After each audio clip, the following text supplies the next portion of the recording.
Hello, good evening. You are watching the Cheese Room podcast with me, the caller, live from the man cave. It's a bit toasty in here tonight, so I've opened the door. So if anyone sees any moths flying past, it's not because I've opened my wallet. It's absolutely because the local wildlife is incoming. I'm joined by three legends of the Cheese Room this evening. First of all, a man so old that Bill Nick was the Spurs manager when he saw his first game, Davo. How are you in Sydney? And are we warmer in the UK here today? It's 5 degrees here at 6:07 in the morning. We're right in the middle of winter, but yeah, it's true. Bill Nicholson was in charge of Tottenham because Berkershaw had to take a leave of absence that weekend, and I only found that out recently. So I am that old. The first game I went to, Bill Nick was the manager. You probably wouldn't remember that win in 51, right? When we won the league that season, yeah. If you know your history, you know these things, correct?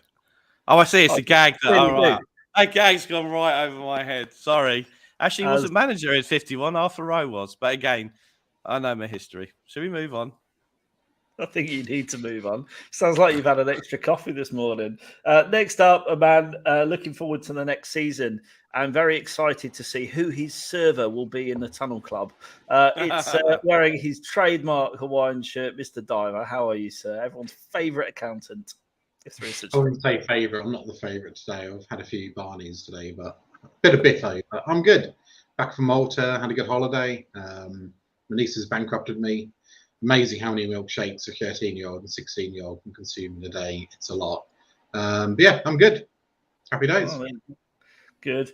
And in what seems to be a recurring theme, who rocks it best? Flat cap Irish Hotspur or his compadre Flat Cap Jack is here. How you doing, Jack?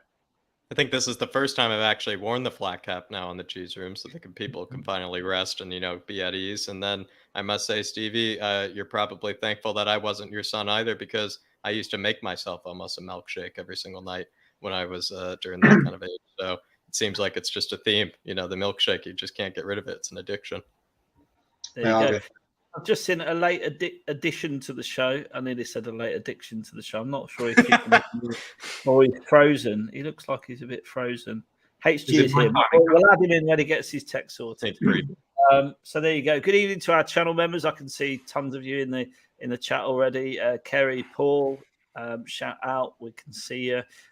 If you want to be a channel member, all the details on our YouTube homepage. Gives you priority on comments and some very cool emojis, which are about to be refreshed for this season, but there's a badass Conte one on there as well. So there we go. So look, first order of business has got to be Jed Spence. So look, let's have a bit of a Jed update. So there we go. The sixth Spence. I saw this on Twitter. Loved it. I see Jed people. So finally he's there. We've got the confirmation, and there he is having his customary Spurs interview. So yeah, finally done, Dave. What do you make of this? Oh, could he be the last Jedi? Think about it, clever. I know my voice doesn't denote it. I'm extremely happy that this saga is over. We've been talking about this for weeks and weeks and weeks. It's so painful. Do you know something, Caller? It's so painful that I've had to write a poem about it. Did you know that?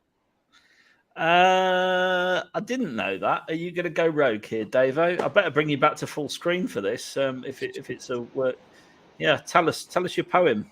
Is it all right with the rest of the poem if I read a poem about Jed Spence? Are you okay with that, guys? Could There's a lot of suspense behind it. HC's here just to enjoy your poem. HC, you're here. HC, hello. How are you? I'm good. I came for the poem. Okay. This could be the greatest Davo moment since Lamella Mind. You've really set me up. You've really set me up, haven't you, you bastard? Right, thanks very much. Okay, ready? Here we go. This is an ode to Jed Spence. This is the story of the interminable saga known as buying Jed Spence, a usual Levy futile exercise of saving pounds and pence.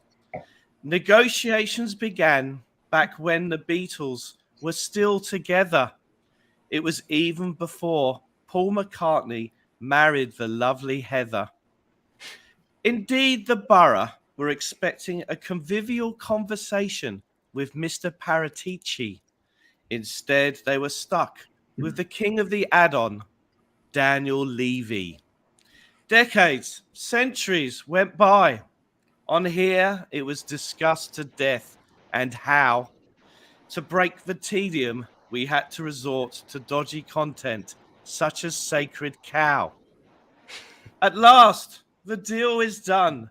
It's come as quite the shock. So now we can debate, will he replace Royale or the Doc? Let's hope and pray he has a fantastic Spurs career, though he never got to vomit on a pitch in South Korea. We do hope he's... There's more. There's there. We do hope he's a success and will go far. Could he be as Dean Austin or a Steve Carr? A relief for the caller. My ode is almost complete, as we hope Mr. Spence brings many a clean sheet. Thank you. I've got to say, do you know the best bit about that, Dave? There's a few things about that. Number one, you won't find that kind of level of poetry on any other channel except the Cheese Room. We've got Dave-O, well, like it or not, exclusively locked down to a Cheese Room content for years. I have to say, Dave, there's a few points in that poetry I do want to pick up, but I think Phil's hit the nail on the head there.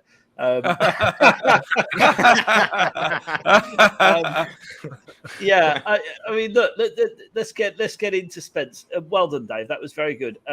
If Lamella Mine was here, where does it rank for you, Steve? You're a man of high emotional intelligence. Where are we going? And high emotion, in fact. I think I'm definitely not one of high emotion, almost as much as Dave. I'm happy with that. I'm happy the suspense is over. No, the poem, not the poem. Not Spence. We'll get to him in a minute. Fine. I'm mainly zoned out, to be honest, but the poem is fine. I was reading Very kind. Wow, that's very kind of you, Steve. No, it was good. It was creative. It's very creative. Look, we're 7 minutes in. We've got 85 people watching. Please do hit the like button. It really helps us out. Costs you nothing. Takes a second. We'll get on to Winks. We're going to get on to Madison. We're going to get on to everyone Spurs connected during the show. And there's even another episode. It's been recommissioned this week, a Sacred Cow or 4. So, stay tuned for that. If nothing else, it's going to be a banger of a show. Let's talk Spence then. Jed Spence. I'm going to start with you, Jack. Tell me why I should be excited about this. I've kind of put it in almost, very sad, but, maybe realistic terms in the past, where he is probably the only player that might be able to take it past his man on a consistent sort of basis. When you really look at it, I think Emerson became so shocking at being able to take it past his man on the outside that he resorted to taking it, inside at any occasion, that he's given. The same thing with Doherty. I think Doherty makes really clever runs, but you wouldn't really say he's known for, skinning past his man, time after time. He's kind of more, maybe more known for just kind of making clever passes, making a run beyond that, sort of thing. What Jed Spence sort of is good at, and maybe his, I would say, quote unquote, superpower is sort of, dribbling past his men and, being able to just sort of create chaos from just skinning past, guy after guy and, going from there. And at one stage, caller, we were looking at Adama Traore, at right wing back. So maybe there was, a bit of logic that all we want is just a guy that's brave enough to just see, just the goal in front of him. And then he'll just take guy on after guy on and just be able to, just slide it into Kane or Son, the best finishers in the world, with an easy pass, after that. And that's the one thing that he can bring that you could probably say no other fullback has. Not even Sessegnon or Reguilon or anybody can take it past their man, with ease. They usually have to do it in some other way. So I think that's what Jed Spence brings, and we'll see what else he does. There's questionable, kind of issues with his crossing, supposedly, which is kind of similar to Adama Traore. Adama Traore kind of, struggled with his, kind of final ball. So I see what we're going after. We're going after a guy that just wants to take it past his man. and just be different than Emerson or Doherty. And just sticking with you, Jack, for a minute. Where do you think he slots in? Would you think presumably he's not going to go straight into the 11? What do you think? I wish he went straight into the 11. I wish we bought a right wing back that would go straight into the 11. But with Spence, I mean, who knows? Like, I kind of phrased this today, in kind of a harsh way. Could he end up being like a Dele Alli sort of transfer where, we just find this to be an absolute steal and, he's also homegrown and, we have like a real player on our hands for years to come? Or does it end up being like a Jack Clark sort of transfer where we're like, we might have to give this guy a year, maybe more, in order to adapt. And that's what I'm worried about is, where does he fall in that sort of spectrum? I know those are two polar opposite ends, but, I hope he falls closer to the Dele Alli sort of kind of spectrum where, maybe he's able to just hit the ground running and, kind of slot into the first team within, I don't know, let's say 3 weeks, a month. I think that's be ideal. If he's not within the first team in like the first 3 months and we're still seeing Emerson and Doherty all the time, that'd be a bit concerning, I'd say. I've got my reservations about Spence, but I'll go last. Dave, where does does a fullback leave now? Are we looking at, on the right side, are we looking at Emerson, Doherty in the shop window, or do you think that they're going to just provide competition and Spence is maybe a youth player, someone who's coming in for the future potential? Well, firstly on Sessignon and Reguilon, I hope they stay because they rhyme, and that helps with the next poem I ever do. I'll do one especially for Steve's birthday. I think how many have we signed now? 5 or 6? We signed 6 now. Okay, 6 plus a young Irish keeper. Okay. So, Dave, I don't know if you were watching earlier, but the 6% spit earlier, that was a bit of a clue of how many people we signed. Yeah. Most people go on holiday and come back relaxed and happy. You seem to come back very aggressive, Steve. But hey ho, that's your. This bit here. Dave. I thought it was just a play on words of the film, The Sixth Spence, and I was the last. It's Jedi. more clever. It's layered. You see, it's layered. There's lots. Whoever did it, I just nicked it off. Yeah, I always thought you were like an onion cooler. So many layers to you. Anyway, to answer the question from 3 years ago, essentially, out of the 6 we've signed, or 5, 6 we've signed, he's probably my second least. I'm second least excited about him. Clement Longley, or whatever his name is my most underwhelming signing. Longley Clement is my most underwhelmed signing. At the end of the day, he is the one we've bought we've bought for potential. Everyone is fit for purpose, ready to go in one way, shape, or form. So I do hope that this has been done with Conte's consent, that we haven't bought anyone that he's going to moan about in 3 months' time. I think that, probably with the season that we've got, and I think it's a 27 squad, I think we probably have 5 wing backs, although we normally would have 2 for each position. To be honest with you, it's a little bit underwhelming that we've got Emerson, the Doc, and Spence. Spence is for potential. I wouldn't mind seeing us get a more established right wing back in to replace Emerson or the Doc. Okay. Massive shout out and thanks, Scooter for Life, for becoming a YouTube channel member. If you want to get a membership, all the details are in our YouTube homepage, so do check that out. And Scooter for Life has just unlocked all the custom emojis, which are one of the cool features of it. HG, we've kept you quiet long enough, and Steve, don't worry, you'll get your turn in a minute. Spence, should we be excited, optimistic about this straight into the team? What's your thoughts? Well, I don't think you should go straight into the team. And to be honest, I can't hear you very well. Sorry, HG. I don't know if you might. Okay. All right. Can you hear me now? That's better. Yeah. All right. I don't think he should go straight into the team. That would be. I think Perisic is probably the only one that I would put straight in. Since the first 11 did so well at the end of last season, I don't think we have any rush to put Bissouma in, or I forget the people we've signed now. There's been so many, but it's not as if our team struggled so much that I think Perisic would come in, but none of the others. As for Spence, I feel like he's hopefully going to be a slightly more athletic version of Doherty, where he'll run, I think as Jack was saying, he'll run at the defence rather than go round the back like we might have thought that Walker would do. He has the pace to do it, but it's not really his game. His game is to run almost straight at the penalty area. If he does that, then we've got a player on our hands. But we've got in August, I think, just one game every week until the West Ham game. that those first 3 or 4 weeks he can just kind of relax and get used to the training regime and do lots of things differently. I don't think we're going to see him play for Spurs probably until at the earliest the game at Forest, since he used to play there, and that might be considered the easiest game that we have in the first 5-6 weeks. But I guess it's just nice to see Spurs being proactive and doing something that, although we all knew that we wanted a quality right wing back, and I think none of us thought Spence was going to be the guy, and we wanted someone to come in and be the guy, that maybe we're thinking a bit further ahead now and hoping that in a few weeks or in a few months he's going to offer us something different. But we saw with Royal and Doherty at the end of last season that we can win most games with those two. So I don't think we need to worry too much, but it's nice to have an extra option. It's nice to have another homegrown player, and maybe after a season we'll sell Doherty on, and Jed Spence takes his place long term in that role. Well, I've got I don't know if I've mentioned it, I've got a footballing injury myself. I've got a broken fourth metatarsal, and so I've been watching. I've had a lot of time on my hands, and I've been watching Jed Spence compilations, if you like, all day. And what I see in him is a player who, I think you've pretty much captured it quite well, Jack. He's not scared to beat a man. He's got good athleticism, quite tall, natural pace.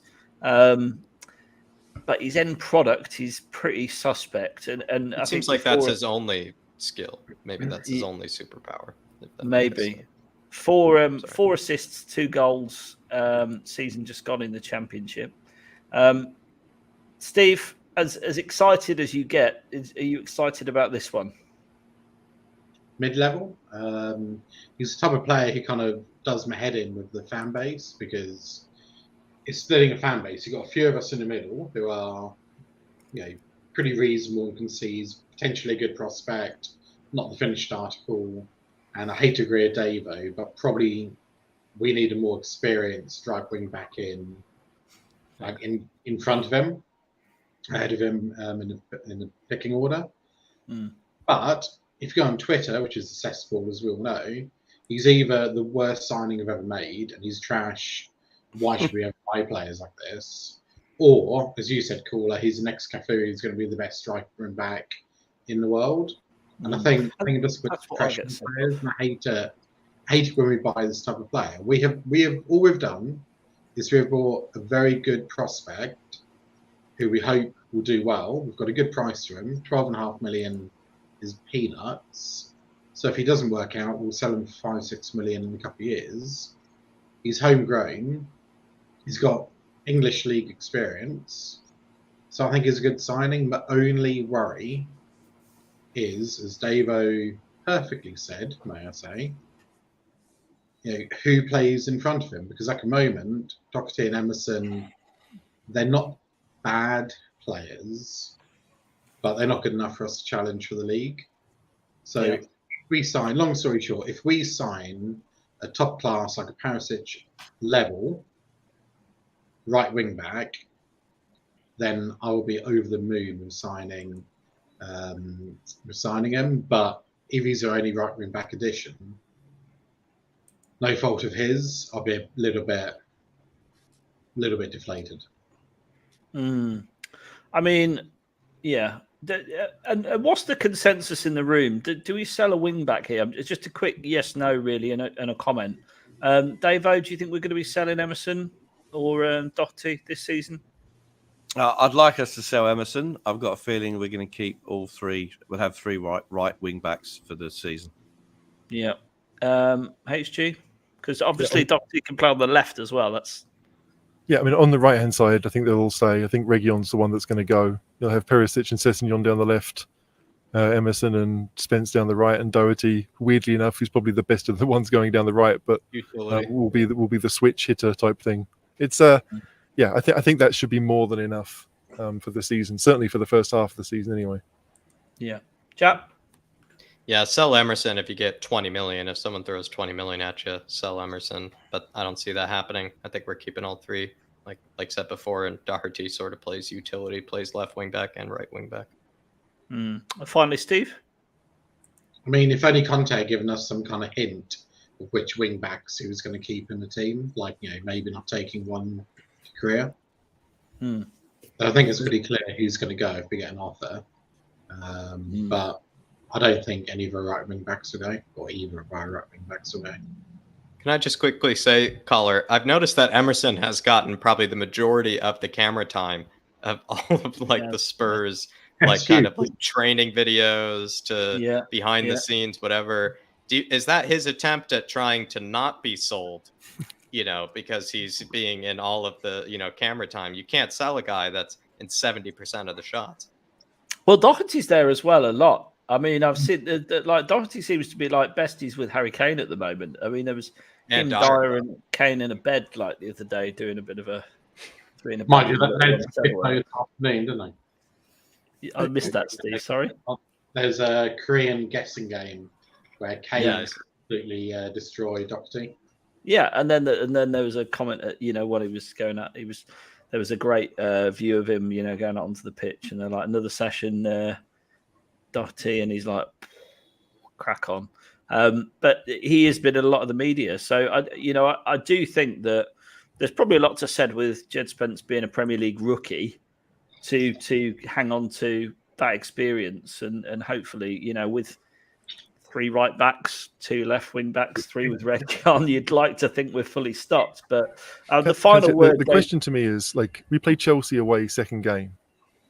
Which of those 3... I think I've lost him. I'd take Emerson to answer his question, which I think he was about to ask. I'd take Emerson for that Chelsea game. Yeah, Emerson's best game in a Spurs shirt was the Liverpool away game. Yeah. Right. He had a great game. He did that Hoddle-esque ball for the goal, which I think was more of a fluke than anything. And we do that 5-4-1, right? We basically just go full packed in.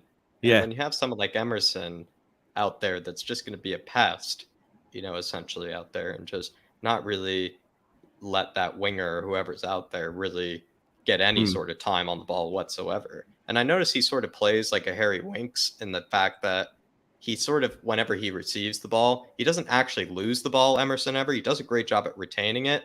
He just never plays a remarkable pass of any kind, ever. But he'll always retain the ball or retain possession.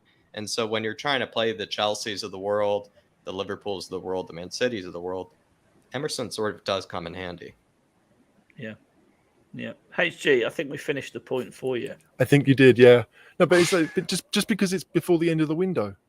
So you can keep him around for that Chelsea game and play him there because he may well be the most defensive and the best one for it, and then try and sell him in the last couple of weeks. I mean, I don't think we will, but we're in this position of strength that I don't think any of our players need to be sold. I mean, even if people like Winks and stuff, we might like having the money now, but really, why are we going to sell Winks to Southampton when we play them first game? You wouldn't. You'd wait until the end of the window. So there may well be a lot of our outgoings, especially within the Premier League, will be towards the end of August because there's no benefit to Spurs to sell them earlier. I'm going to give the last word on Spence to Davo because my question is the reason it took so long? It's because it's the one transfer Daniel Levy's been left with this season. Of course it is. The man cannot help himself, can he? And so, no doubt, the middle, Steve Gibson will probably say, "Can I have a shirt on with Spence's name on the back?" And he'll get deducted the shirt price from the final invoicing that goes around. That is Mr. Levy. So he's done a good deal then, hasn't he? He's made sure we haven't overpaid, right? He's tested my mental well-being by the fact that this has been going on since 1874. So yeah, well done, Daniel. Great job, Daniel. You're really good. Sort the sound out for Lady Gaga. Your mental well-being can be tested for the right price, I would say, Dave. So I think that's what he's done here to Boro. And I also, what I must say, what's kind of nice is Jed Spence wants to play for Spurs, so it's almost like Jed Spence was also forcing Boro to sign the paper themselves, which plays into Daniel Levy's hands, as well, which I think just makes it even better. It's just full potential for Daniel Levy to make them squirm. Well, I'll have the last. I don't like being negative, so I'm not negative about anything. I'll have the last say on Spence because I've sat here quietly listening to everybody. mean, Paula, I'm going to call you out on that. You were so negative when we had a Biffo in the chat. But what I've got to say yet, you're calling me out on it. Spence was. You don't know what I'm about to say, Stephen. Unreal. I'll mute you in a minute. So all I would say is I'm incredibly underwhelmed by Spence as a signing. I really hope I'm wrong, and I will happily come on here and say, nah, got it completely wrong if he turns out to be a great signing. But I see this as a future potential signing in the same way Hill was last season. In the same way Jack Clark was and didn't work out, and in the same way Dele was and did work out. So it could go either way. That's all I'm saying. And his skill set, the one thing that slightly frustrates me is we haven't gone balls out for an experienced, quality right wing back. And there are players around that could do that job. We've signed someone who can't cross. We've got two right fullbacks that can't cross already. I don't think that's what Conte wants certainly from the right hand side. Like if you take the two sets of wing backs, the ones on the left are all comfortable being a left winger. Perisic, Reguilon, Sessegnon, they're not asked to cut inside because Son's doing that. Whereas on the other side, Kulusevski is the one that stays wide, and there's a gap between Kane and Kulusevski for the right wing back to attack, which is what Doherty and Spence do. So like I get it. I don't think he's going to be like Walker, because I don't think we're going to ask him to do what Walker did. I think he's not going to be a traditional wing back in the sense that, yes, he'll find himself on the overlap a number of times, just like Emerson did. But when Kulusevski is out there and he likes to stay wide because there's a bit more space, it does give space in the middle for the wing back on that side to attack. Yeah, interesting. Yeah, no, and I agree with all of that. All I think, to summarise, we'll suck this one and see. It's an underwhelming signing for me. We haven't got someone of equal standard to Perisic on the right flank, and that's my concern. We've taken a rookie from the Championship, and we're going to put him on the right wing back position of a team that wants to challenge for the title, which is a concern to me. And I hope it's nothing. Huh? We're paying 12.5 million. It's nothing. I hope I'm wrong, Steve. I hope I'm wrong. I hope I have to come on here and apologise and say, no, got Spence completely wrong. What a player. But I think people are glass half full where they should be glass half and half and waiting to see, to be honest. That's 2 million too many, if you ask me. 2 million too many. Look, our record of buying young potential, I don't think, and I'm happy to be proven wrong, since we've signed Dele, I can't think of anyone that we've signed for the young potential that's turned out to be any good. Hill has been a disaster. Huh? Have we signed any young potential? Hill, Sar. I mean, you could even say you can't say either of them. Emerson too. Well, no, it might be that Spence goes back on loan. You never know. Sorry, are you saying that Hill hasn't been a disaster? We paid 25 million for him plus Lamella. 25 million and 10, and he is no Messi. He is no Messi though. And he says he plays left wing. He's got a shit haircut, and we send him back to Spain to acclimatise to English football. I would just say, I have to firmly, I agree that the transfer fee and Lamella and everything, you have that against me. But if you are kind enough to bring me back on, I would suggest, for Sacred Cow, you put Brian Hill for and against, and I will give you the best Brian Hill for. I love Brian Hill. For. Yeah, and I'll give you the best Brian Hill for argument you've ever heard. I might even include a poem as well, just to satisfy your needs. Now you're talking. Well. Can you do a poem in Spanish, Jack, about Brian Hill? I actually made it to Spanish 5 in high school, so I probably could brush up on the old lenguajes, facilidades, maybe. Yeah. Oh, look at you. Muchas gracias. Ten cuidado. I tell you. And look, Sar's been bought for the future and Hill's been bought for the future. So I don't get the negativity around it, if I'm being really honest, Dave, because both those players are being bought for 2-3 years. And that's into the future. And that's not wrong, but that's where Spence is to me. He's being bought for 2 to 3 years in the future. Or even like HG said, next season. I think if people need to sort of recalibrate their expectations if they're thinking amazing things of him, because you're putting too much pressure on a kid. Yeah. It's too much.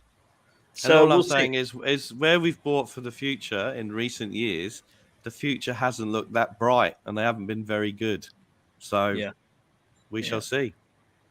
We shall see. This will all be proven. We're only three weeks away from the season starting now. 22 days.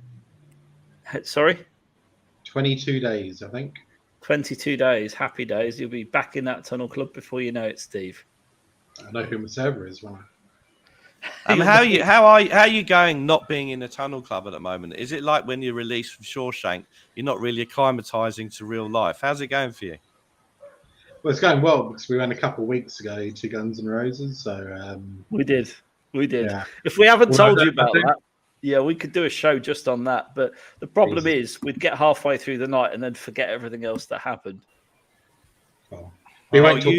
You boys, when you two get together, it's rock and roll japes all round, eating your canapes, drinking your champagne from the executive box. That's hardly moshing and stage diving now, is it? Oh no, that's not for me. Eating what? Eating canapes. That's the how food was very good, actually. Yeah. The food was very good. It was all right, wasn't it, Steve? It was not bad at all. I mean, you saw it twice, caller, but yeah. I did see it twice. I nearly saw it in the taxi. I remember having this flashback to the taxi. It's a very nice. You'd booked like a limo kind of car. It was a really nice car. Is it like an E-Class Merc or something? Yeah. And I remember telling him, "Did me out. Pull over. I'm going to be sick." And then I wasn't. It was like an anticlimax. I saved it for your balcony. But anyway, let's move on. This is like an edition of Absolutely Fabulous, isn't it? We need a GoPro strap to us when we meet up, don't we? Yeah, absolutely. Right, let's move on and talk about some more incomings. So, Jules Koundé, we've been linked with him last season, and it appears that we're being linked with him today. So, I'm going to go to HG first on Mr. Koundé. What do you think about this one then, HG? Has it got any legs at all? I would say no, because I think even though we're a Champions League side now, I think he wants someone he might see as being a more established Champions League side than Spurs. I think I saw that Nathan Ake is not going to Chelsea anymore, so I suspect Koundé might want to go there instead. So I don't see really this happening at all. No, me neither. Jack? I've seen that Jules Koundé has grown frustrated with Chelsea because originally, I think under the Abramovich leadership, that was the player they were going to get. And then once it switched to that American guy, they just don't want Koundé, and they've gone for Koulibaly, I believe, instead, and maybe might go for, maybe not Ake, but someone else. So I think actually Jules Koundé is technically available. I don't see Spurs going for Jules Koundé, but what I would say is he is kind of, picking between either, probably a Premier League club challenging for the top four and is in Champions League, or he's picking between PSG. He originally came from Ligue 1, so would he really want to go back to Ligue 1 and just be like a flat track bully with PSG? I'm not really sure, because he, did say that he likes playing competitive football on a weekly basis. He's one of those guys that wants to play at the highest level as much as possible. So that probably means maybe he wants to play for a Premier League club or some club that actually plays in a competitive league, at least at the end of the day. So that could be Spurs, potentially. And I think I read somewhere that he wants to go to Barcelona. There's all these players that have waited for Barcelona to get all their money, and Rafinha has maybe got that's why Barcelona got bankrupt, is because they couldn't say no to anybody. That's so it is weird. But I Koundé's right-footed as well. I know he plays on the left, but I just as much as we may think Longley is underwhelming, as Dave said, that's sorted now. So if Koundé is going to play in the middle, I don't see that either. So unless we're going to go and get a world-class whoever, I think our centre-backs are probably done now. It's just a question of which one we let go. Sanchez, surely, Dave. Davison Sanchez, big day, 42 million. Do you know what amazed me about the old Stevie B transfer last week is apparently we had to take into account another 2.5 million that we owed Ajax. I mean, when did we buy him? 2015, 2016. I mean, those fun-loving Dutch people in Ajax must be laughing their asses off, thinking that we still owe them for 42 million they got out of us for Big Dave. Jack on his show yesterday, which was a great show. Check out the channel. There was a great discussion about Sanchez, which we're probably not going to have now. But to put it, I'll sum it up my position. He's shit. Yeah, so he should be lost. But Kunde, do you know much about him, Davo? Apparently, he's right-footed but plays on the left. Someone just said it. No, he's a good just player, quickly right? I would quickly say, caller, I personally think I've actually seen Kunde for quite some time because I used to really like Sevilla, just because they were that team that used to weirdly just win Europa Leagues, just with the palm of their hand. They could just win them all the time. And he was like at like 19 or whatever age he was randomly their best player at like quite a young age, like in that team. I think he's basically more or less regarded as like the best passing center back in Europe. Sorry. Do you need a drink, Jack? Maybe so. Why don't you get one? Just Sanchez. It's like when he just played wanted to finish my good point. Sorry. Okay, that's sounding emotional. So Davinson Sanchez, he played well in the last 3 games of the season. To me, it's like patting a kid in kindergarten who's tried very hard at something he hasn't done very well before. I'm obviously no teacher, and we have a teaching expert on the panel, but that's big. That he gets bullied by the muscular forwards. Do you remember the home game, the Burnley game? He got turned by Cornet, and Cornet should have scored. So he's not that good. Why are we still talking about Sanchez? Well, because he's the player that needs to leave to make he a does. hole in. Yeah, he needs to go. We've established that, Dave. It's fine. That's fine. It's all good. In answer to this comment, Kevin, yes, I do, but not a 42 million quid shit centre back. He loved Mickey Hazard. Fair play. Gary Lineker all over. Ricky Villa, that was his era. Len Dukenham in the 1921 Cup final. Happy days. Yeah, but what I meant to say unemotionally, even though I did add a bit of emotional flair to it, just for non-sacred cow reasons, love Jules Koundé. Even though I don't think he really works for us, love him. Great player. He's a great player. With less tears involved that you maybe thought you heard if you weren't actually watching. Let's talk Maddison, or Madders, as he's known to his friends. Right, who should we go to this one? We need someone emotionally balanced. Steve, Madders, what's your thoughts on Madders, mate? Very strongly linked, and I believe it was out there from a reliable source that we like him quite a lot. Paul O'Keefe. Yeah, I mean, if Pock is tweeting it, then there's some substance to it. He's pretty reliable. Probably tier 2, maybe even tier 1.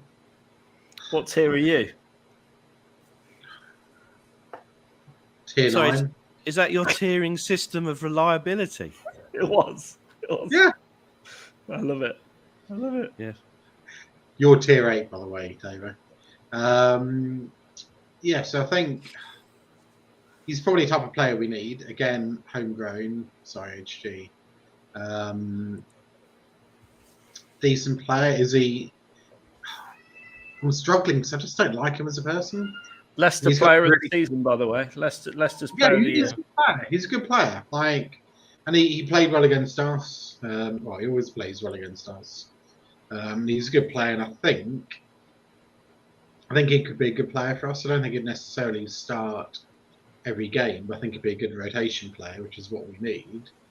I just can't.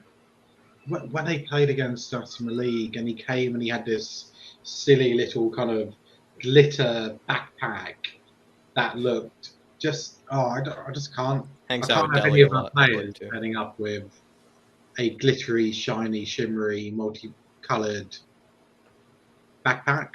Well, hang on. We went on our night out. You had a glittery fanny pack on. Yeah, it was called Cooler. Right, let's keep it real. Jack Maddison, what are you saying? I think at the end of the day, he's coming off his best ever season, I believe, if I'm not mistaken. So you're kind of, if you want to ride that momentum, into the following season. He wants to leave Leicester. He's on his last 2 years, kind of like Tielemans, I think. So he and Tielemans are expected to leave. Sort of kind of regarded as probably the best creative, and if anybody's got triggered by homegrown, I guess homegrown creative midfielder. He's not a gooner, by the way. He's not a gooner. Apparently, some people have really verified that he is a gooner, but he's definitely not. Doherty is a gooner. That was verified. I can tell you, Maddison, 100%. He's not a gooner, and doesn't necessarily want to leave Leicester. Verified tier 1, that is. There you go. Not tier 9. We know why, but for some reason, Schooler's not going to say why he knows that. But still, yeah, he's still in the truth. Okay, I like to hear that information. I actually like to hear that. Gives me good perspective. But yeah, with Maddison, you are probably getting what are we? If anybody that's really stead and fast on the creative midfielder, you probably say Maddison's one of the best definitions of it. If you're looking for, an English, sort of kind of midfielder that fits that sort of role, that is probably one of the best versions of ones that you could get. And he probably might cost a fair bit of coin, but coming off his best ever season and the ability that he does show from time to time, he does show near pretty almost top of the league sort of kind of, quality from time to time. I think he is worth a punt. I think if you have the opportunity, what would you pay for him, Jack? What would you pay? This is my biggest question is how often do we play with the 3-5-2? I don't know, but I'd say he's worth 60 million. Even if you don't even play very much, I think he's worth 60 million. I think he's that good of a player, especially I'll continue to say, I love to take advantage of players coming off their best every season like this. When coming into a Conte team, having, the right, sort of system, to really work within, even if it's not built for them, he'll find a way. I feel like if you're kind of taking players that are riding with a lot of confidence going into this Conte team, you could see us really taking advantage of that. So I'd pay 60 million for him. He's probably going to go more for 70 million, but I'd pay 60. I don't think I'd pay more than that though. He's worth more than that, but I'd pay 60. Best mates with Delhi as well, in case you didn't know. Maybe that's a reason why he isn't a gooner as well, because like I said, he does hang out with Delhi. He's a Coventry City fan. He's a Coventry City fan. Boyhood club. HG, Maddison, would you for 60 million? I think it's how you make up that 60 million, right? If it's 10 million plus Winks plus the Celso, 6 million is my evaluation of them. That's just what I think. No, I agree with you. If Leicester sold Maguire when they didn't have to and got 80 something, they don't have to sell Maddison, but they may, Leicester may view it as a chance to do what Spurs used to do and sell their best player and reinvest it in other ones. I'm sure they'd want Reguilon because I don't know who their left back is, but I don't think he's any good, whoever it is. So I just think that it's how you do the deal. Leicester will want a lot of money. I don't really know. If I'm Maddison, I'd probably do another year at Leicester and then wait to have a year left on my deal and see really who's available then, because he's the type of player that Chelsea would go for. He's the type of player that Man City would go for. It seems a very, very again, if I'm Maddison, I'm not jumping the gun to join a manager who most people think is not going to be there very long. So it's a tough one, but Leicester will want too much, and I'd be surprised if Maddison goes for it. I'd be amazed purely because Yuri Tielemans is actually agitating for a move. Maddison isn't agitating for a move. Maddison's just if I get a better option, then I'll go. But they're not going to want to lose their two main men in midfield. So if it's one or the other, it's more likely to be Tielemans because he's got a year left on his contract. Steve? Well, that's the thing, isn't it? Tielemans allegedly has put his house up for sale. So I mean, if he's looking to leave, Leicester aren't going to sell. Were you thinking of buying it, Steve? Or absolutely not. Absolutely not. Do you know, I think we get some top quality analysis on the cheese room because tonight we shouldn't buy a player because of the bag he carries around with him. And now we hear he's instructed estate agents to put the house on the market. If you don't think that's tier 9 analysis, then you're just dead wrong. That's tier 9 analysis. Right? That's bloody Cambridge Analytica analysis. That's tier 1, isn't it? Jesus. Well, the worst bit is I got that bit of info from a Arsenal website. Because Tielemans going to him, don't they? So is that on your in private browsing, the Arsenal website? Yeah, I've got a separate laptop for that. Right, okay. Self-destructs in 10 seconds. This is a good point, but World Cup year, so Maddison wants to be a rotation player. Well, the thing is with this, he's only going to be used if we switch formations up to a 3-5-2 realistically, isn't he? Which, by the way, is Conte's generally preferred formation, certainly what he played at Inter. And I know when we interviewed Fabrizio Romano, he was convinced he was going to long-term move to a 3-5-2 at Spurs, as it's his favourite formation. But you can't see that happening with the moves we've made so far in the transfer market and the way our midfield's set up. So just can't see him wanting to do that. Can you, HG? No.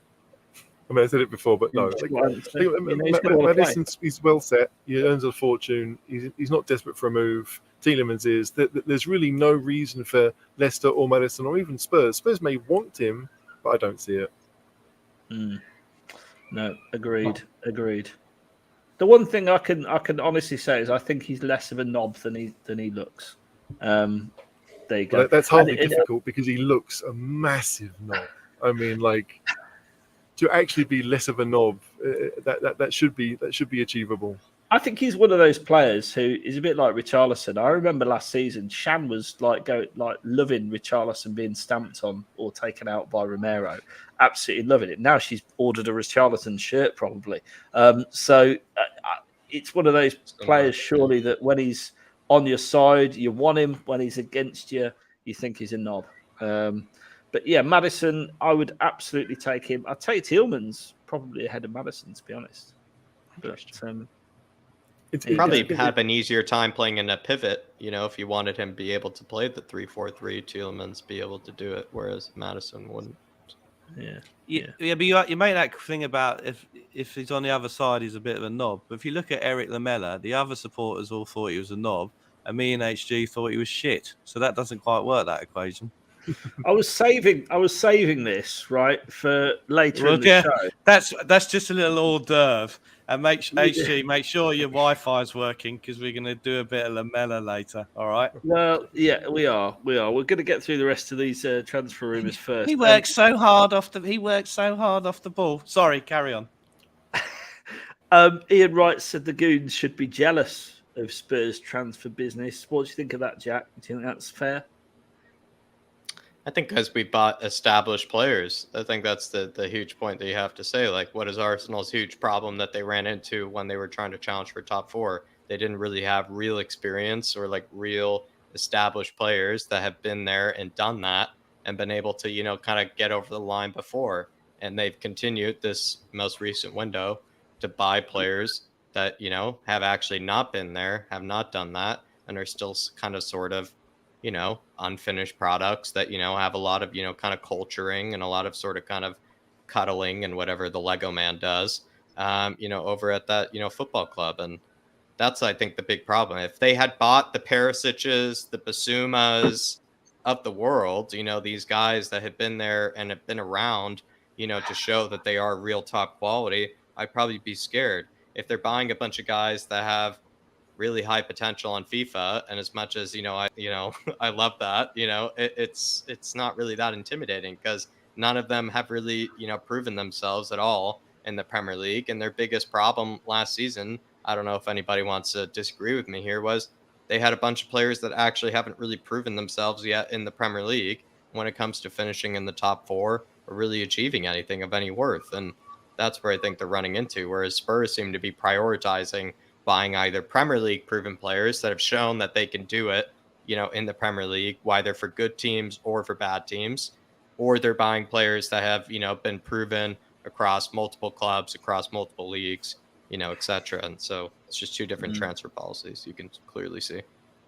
I think this is a valid point. Palace should be worried they'll lose Vieira to Arsenal before Christmas. I think we'll see. Hopefully you're right, Paul, and Arsenal will be miserable this season. I'm not sure I'd want Vieira to go to the Gooners because I thought Vieira did a great job last season. No, I wouldn't want him. No. But I mean, Vieira's challenge this season, he's not going to have Conor Gallagher, who was fantastic for them last season. I think Tuchel's going to give him a chance at Chelsea this season.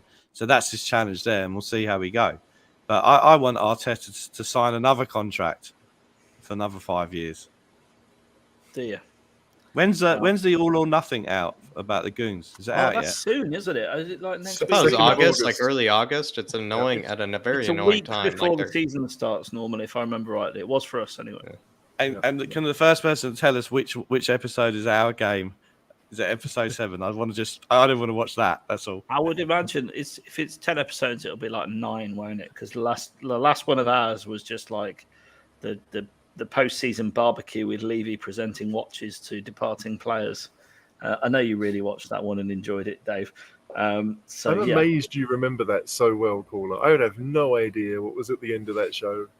I watched it, but the sad thing, HG, is I remember that as well, and I was about to make a comment about the end of season barbecue and the watches. So yeah, frightening. It was a nice one. Wasn't it a Jaeger or something like that? It was a nice watch. I'm sure it was. Hang on, who's our watch sponsor?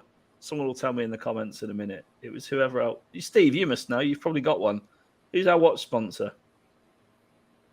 Somebody's shit, isn't it? No, it's quite good. not Not Todd like Boyer. Casio or something, is it? Hold on. He's on his Arsenal. He's on his Arsenal laptop. Hang on. Well, a minute. There we go. IWC. There we go. IWC. There we go. Yeah, like I said, right answer. somebody It is shared. IWC. You what, Steve? Like I said, somebody shared. Oh, you wouldn't have an IWC watch? They're nice. No, we're not. Overpriced. Well, I'm really upset that I never got to go to Guns N' Roses with you two. All this chat about watches and champagne, and I'm there for the music, man. I don't know what you two. barbecues. Yeah, barbecues. I didn't even break into my watch collection for that because I thought I might fall over and be a liability. So You've got a watch collection, have you? I have actually, but that's a story for another day. Have you decided which watch you're going to wear? Going to see Coldplay at Wembley Stadium, or you haven't decided yet? Well, there's no danger of like falling over at that one because I'll be with my significant other. So, yeah, I might wear my nice watches or something. You're just deciding which pair of chinos you're going to wear, yeah?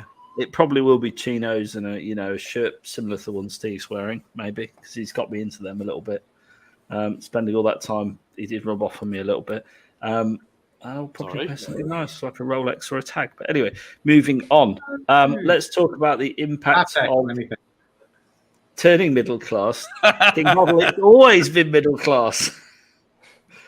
Speak for yourself. Let's talk about the I'm definitely impact. not middle class. You're a teacher. That's the most middle class job in the world. Well, the job I do doesn't change my class. Oh God, we're going somewhere. This is breaking down. This is breaking down.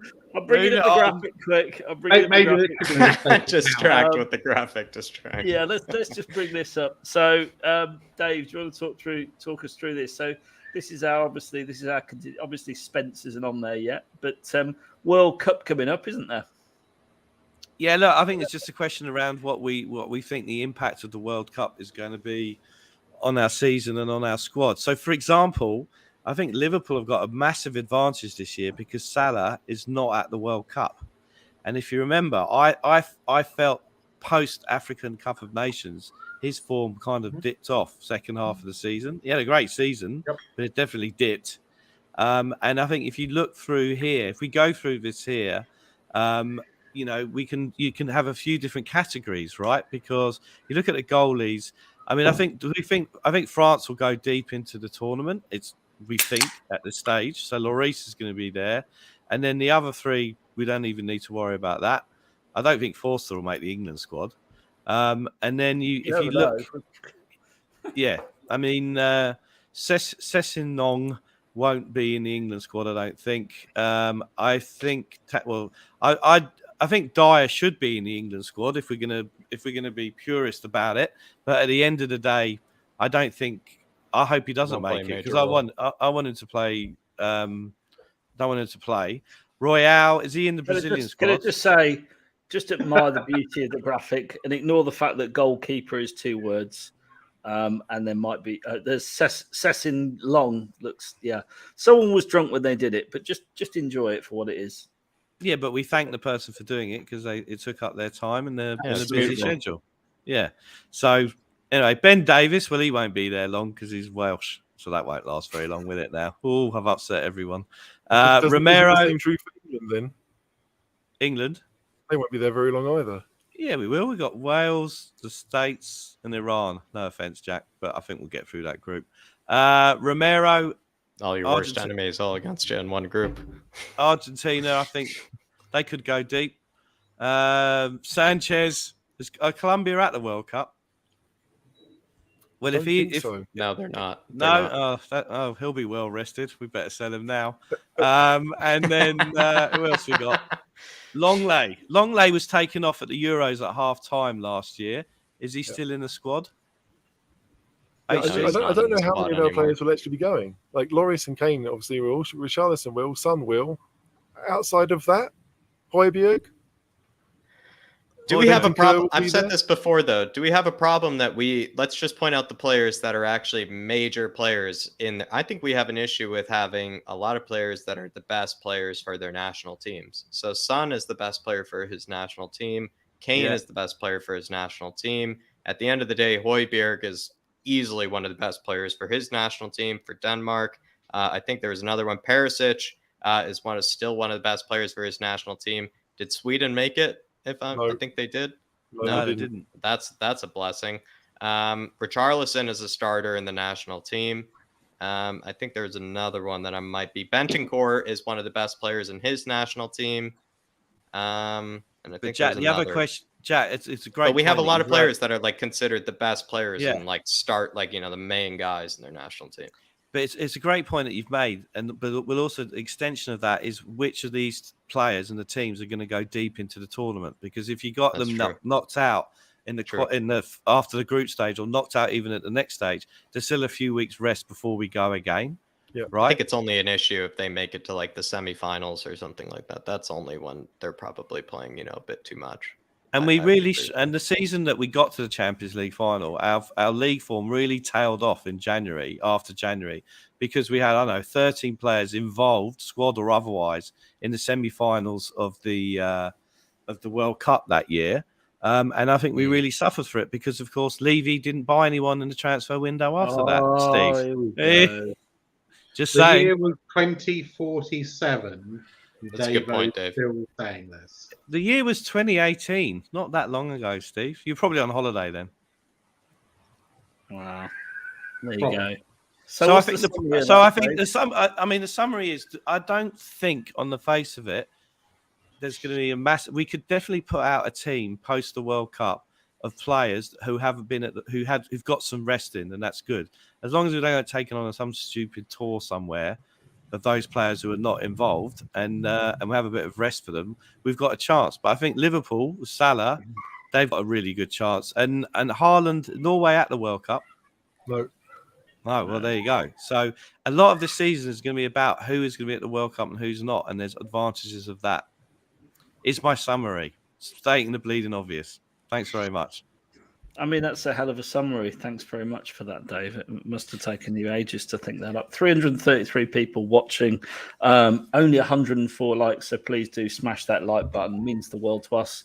It takes you a millisecond, and we really appreciate every single like. Yeah, I mean, do you think January is going to be busy then, Dave? I'll come back to you on that. I actually don't think it will be busy. The World Cup finishes in December. You might see a whole clattering of players stretched off. I think I don't think there's going to be a lot of movement in January. I really don't. I think teams are planning now in this window for this kind of season of two halves, and I think that we won't see a lot of movement in January. Everyone's going to get settled in for the season. But what do I know? I'm not. No, you're right. January is usually either panic buying or opportunistic, buying. It's one or the other. True. Let's look ahead. We've got another friendly coming up, haven't we? I'm not a Tory. Move on. Champagne socialist. There we go. I could not resist the opportunity to put this up. King Eric.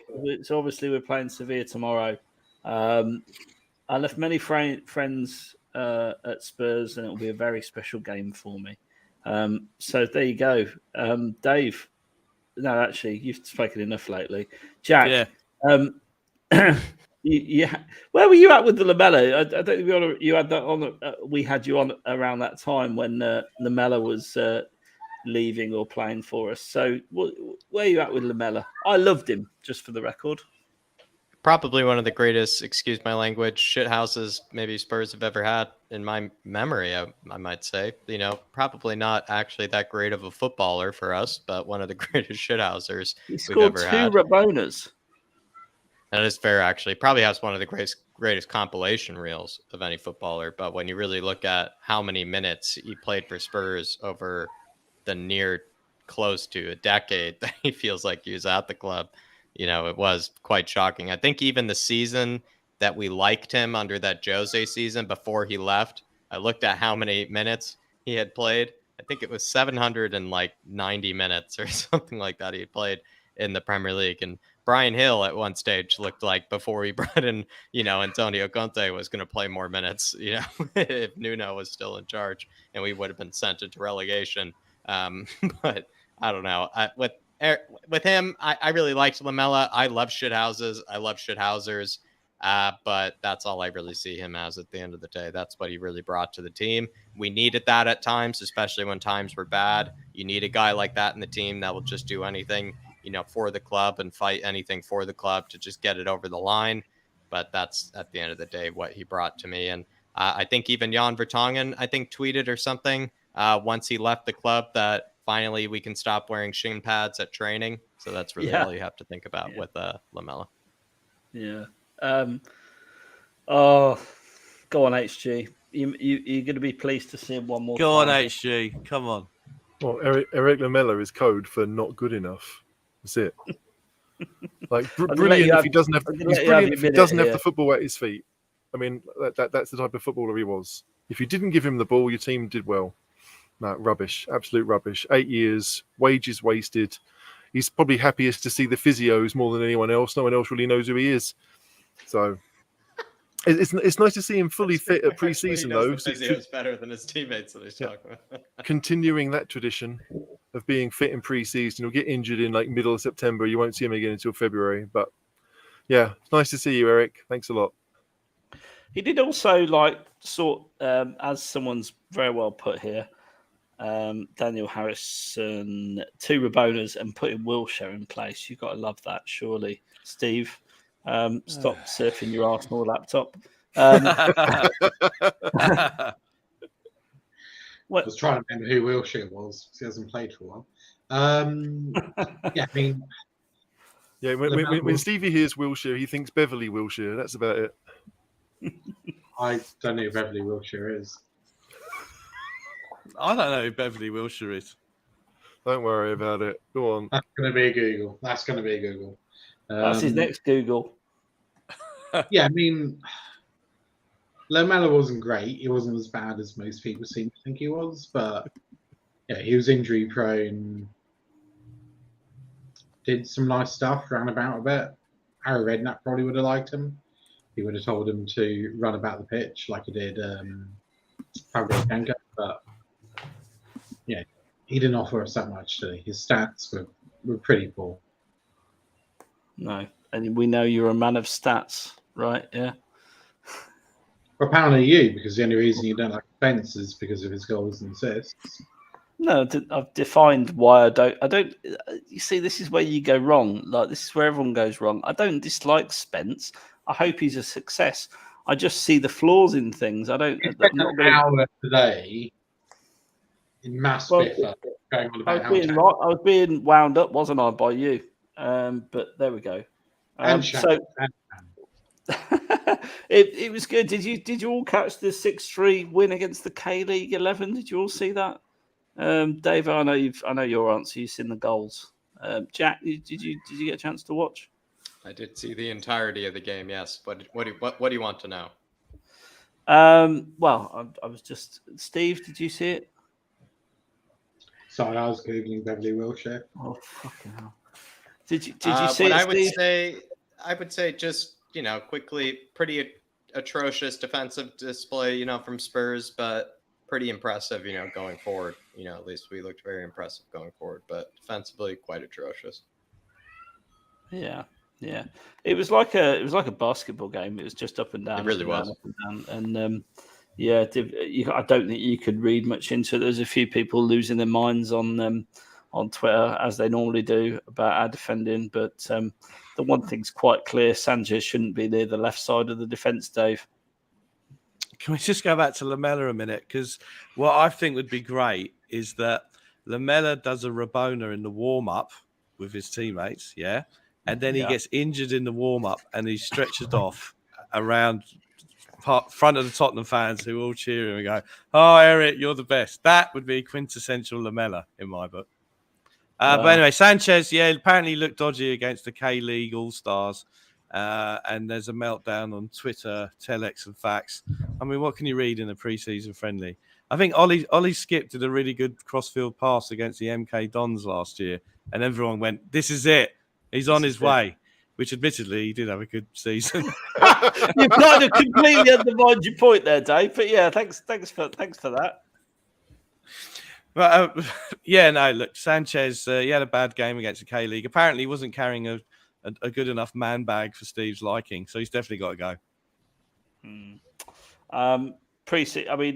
Some call-outs. Harvey White looked good when he came on at left wing back. Papa Sarr looked massive, to be fair, and pretty comfortable. Does it really matter at all, Jack? Really, it's just a fitness exercise, isn't it? This most recent one, I think, was a interesting test, mostly because we sort of put out a lot of good players. Like when you looked at that starting 11, a lot of players that you would sort of see maybe have, a bit of a role for next season. They came up against a team that I believe is mid-season, sort of like a lot of those guys in that K-League team were in really good shape, whereas we're not, in the best sort of shape and we haven't played with each other for a while. I also feel like this Sevilla game you can kind of read into, because the K-League team is the team that doesn't actually play games together, but they were in good shape and they probably wanted to, prove something, or, maybe just for whoever. Whereas the Sevilla team is, like us, where they're trying to work on things. They're trying to, adapt to maybe certain things they're trying to work on for next season that they didn't do well last season. So I like to read into a lot of these preseason games, especially if we're not going to just field entirely youngsters. If we're going to put in like players like Richarlison, Lucas, Bentancur, Skip, Sassignon, Emerson, like we did, that kind of shows that maybe we are experimenting on some things. So the Sevilla one, I think, will be an interesting test. If we had put entirely players like Fagan Walcott, Pescazzi, like we did last time under Nuno, maybe you can't really read that much into it. But once you're playing like mostly backups or starters, you could read something into it. Yeah. Just in terms of outs, Reggie's been linked with Sevilla. Do you think Daniel will seize the opportunity as he's out there in career, Dave? Got clapped off the plane, no less, to collar the Sevilla chairman while he's there and do another one of his wonderful deals? Yeah. I saw the arrival at the airport when Sunday was there, and I thought it was very emotional and touching. Did you see that banner in Korean that says, "What a great debt facility, Daniel"? Did you see that? And he ran, and he was like the bag carrier. He came out. So Conte got a hug from Son, but did you see Levy was just a little bit of a all right, Dan. Do you know what I mean? Levy is the ultimate fanboy. We know this from All or Nothing. Like he's just there. He wants to hang out with the players because the players are cool, and therefore that makes him cool. It's quite sad to watch, but that is who he is. Absolutely. Do you know? Yeah, adding season of All or Nothing, I thought it was great. It was stellar, really. I'd love to see the inner workings of Conte's Spurs. Sorry, Dave, I interrupted you mid Levy rant there. No, I just thought it's very telling that he's the first one out the plane. He's the first one into the arrival hall. It says so much. Keen. People aren't there to see him, are they? Really? Just saying. Well, he has to go at the front to be noticed. If he is up behind, then you can't see him. Pretty small. It's that's like the point. Down the front, isn't it? Well, he probably flew first class, and the players flew economy. I think they all flew in his plane landed 10 minutes before the team. Yeah. Apparently, Posh Spice pays about $4,000 for the pleasure of getting off the plane first. I was reading in some high market newspaper the other day. So maybe he's like that. I don't know. Maybe. You never know, Dave. You never know. He has the clear check as well, to get through all the players. That's so fun. I love it. You know. Do you think, here's a question for you. So, we're going to cover off outs before we get to your sacred cow. I know you're really excited, Dave, and you've got a special format tonight that we've got to follow. So make sure you stay tuned. Sacred cow is going to be off the chart tonight. Ndombele, is anyone going to sign him? Steve? No. Wake up, Steve. Come to me, Steve. No. Is that it? Who would sign him? It's a good question. Jack. I mean, the only conceivable way I think we can get rid of him, is on a loan if we continue to pay quite a large amount of his salary. Okay, Jack. Any sort of team that wants to build their entire system, or at least attacking system through him, then I think Ndombele is worth a crack at it, because he's not good at a pivot. He's good at being the number 10 through the middle that you just feed the ball into, and he just makes stuff happen just on his own. But you have to also expect he's not going to work at all defensively. He's just going to do whatever he wants on the pitch. But there are certain, managers and systems back in the day that players used to do that, and teams used to be kind of built around a really lazy, kind of playmaker that sort of just made everything work. And I bet there are teams out there that would still do that. I would say Lazio, that guy Maurizio Sarri, who we know, back in the Premier League, didn't really like doing defense very much, or really didn't like, having any sort of defensive football. I could see, him doing quite well in Italy with Maurizio Sarri. So with Lazio. Okay. HG, tell me that there's light at the end of the Ndombele tunnel. Well, it depends where we want to send him. I mean, what teams are going to want him? Where is he going to want to go? Because he's obviously quite happy to collect his money from Spurs and live in London and train with the kids. I mean, he probably won't even be asked to train with the kids. I don't know what we would do with him, because we don't want him anywhere near the first team. So where is he going to go? Could we not just send him to Arsenal and sabotage them?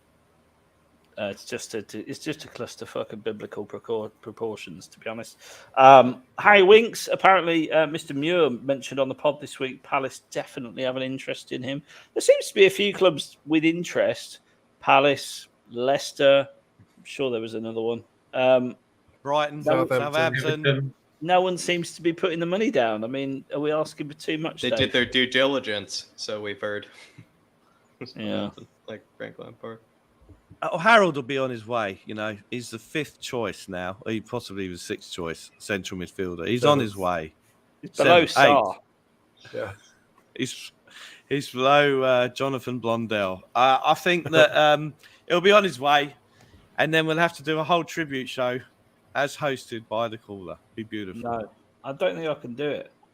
I genuinely don't think I can do it. 375 people watching, 138 likes. Please do smash that like button. We want to get to 200 by the end of the evening. So please, takes you a second, means the world to us. And look, honestly, Sacred Cow is absolutely worth a like, and it's coming up in a minute. Winks, HG, someone's going to sign him, surely. I think Southampton. That would be my bet. I know, if Leicester lose Tielemans, they might think, okay, we can go there. Leicester have got Indeed, they've got Soumare, they've got a bunch of midfielders anyway. But I can kind of imagine Ward-Prowse and Winks being the fulcrum of that Southampton team. And Southampton, it's a worry, because they're not going to do that well this year. Probably they don't have a striker, and I think they might struggle. But I just think that, if I'm Winks, there's certainly a team. Those 4 teams that we named, any one of those would be a good move for him. So I think the question is, where does he think he's going to play the most or learn the most or whatever? Palace, considering all the good young players they've bought, if they really are interested in, then that's a no-brainer to me. He goes to Palace, they pay 15 to 20 million, probably 15 plus whatever add-ons Levy decides to throw in, and I think everyone would be happy with that. But we're not going to get. I don't know. Maybe they're waiting till the end of. Maybe they're doing a Levy and they're waiting till the end of August to try and get a bargain. I don't know, but it's not as if those teams are signing anyone else. It feels as if there's a few dominoes that have to drop before they get involved. I don't know. Have Leeds recruited to cover off Rafinha and Phillips going? Yeah. I think they got 2 replacements for Phillips. They got that one guy from Bayern, Roca. Yeah. And then they got Tyler Adams, the American guy from Leipzig. Because it's not genius to say I think Leeds are going to struggle this year. Southampton are going to struggle this year. I think Leeds might be actually fine. I think Leeds are doing great business because they replaced Rafinha with that Sinistera guy who made it to that Europa Conference League final. I think they're actually doing pretty good business right now. Okay, that's a cool. And but if I was Winks, I'd go and play for Graham Potter. Great coach. You want to improve your career? Get down to Brighton. Great place, Brighton. Great clubs in the 90s. Get down there, Winksy. Have a good time. He should have been. He should have been ours. Actually, I'm glad he's not ours because obviously we've got Conte. But yeah, Potter didn't want to come. Didn't want to work with Levy. I think that's possibly a little bit of a rumor.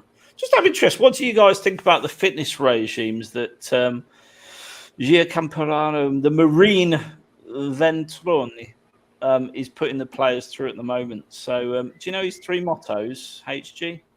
I do not. Veni Vici Vici? I don't know. I'll tell you. Work today to run tomorrow. Die, but finish. And victory belongs to the strong.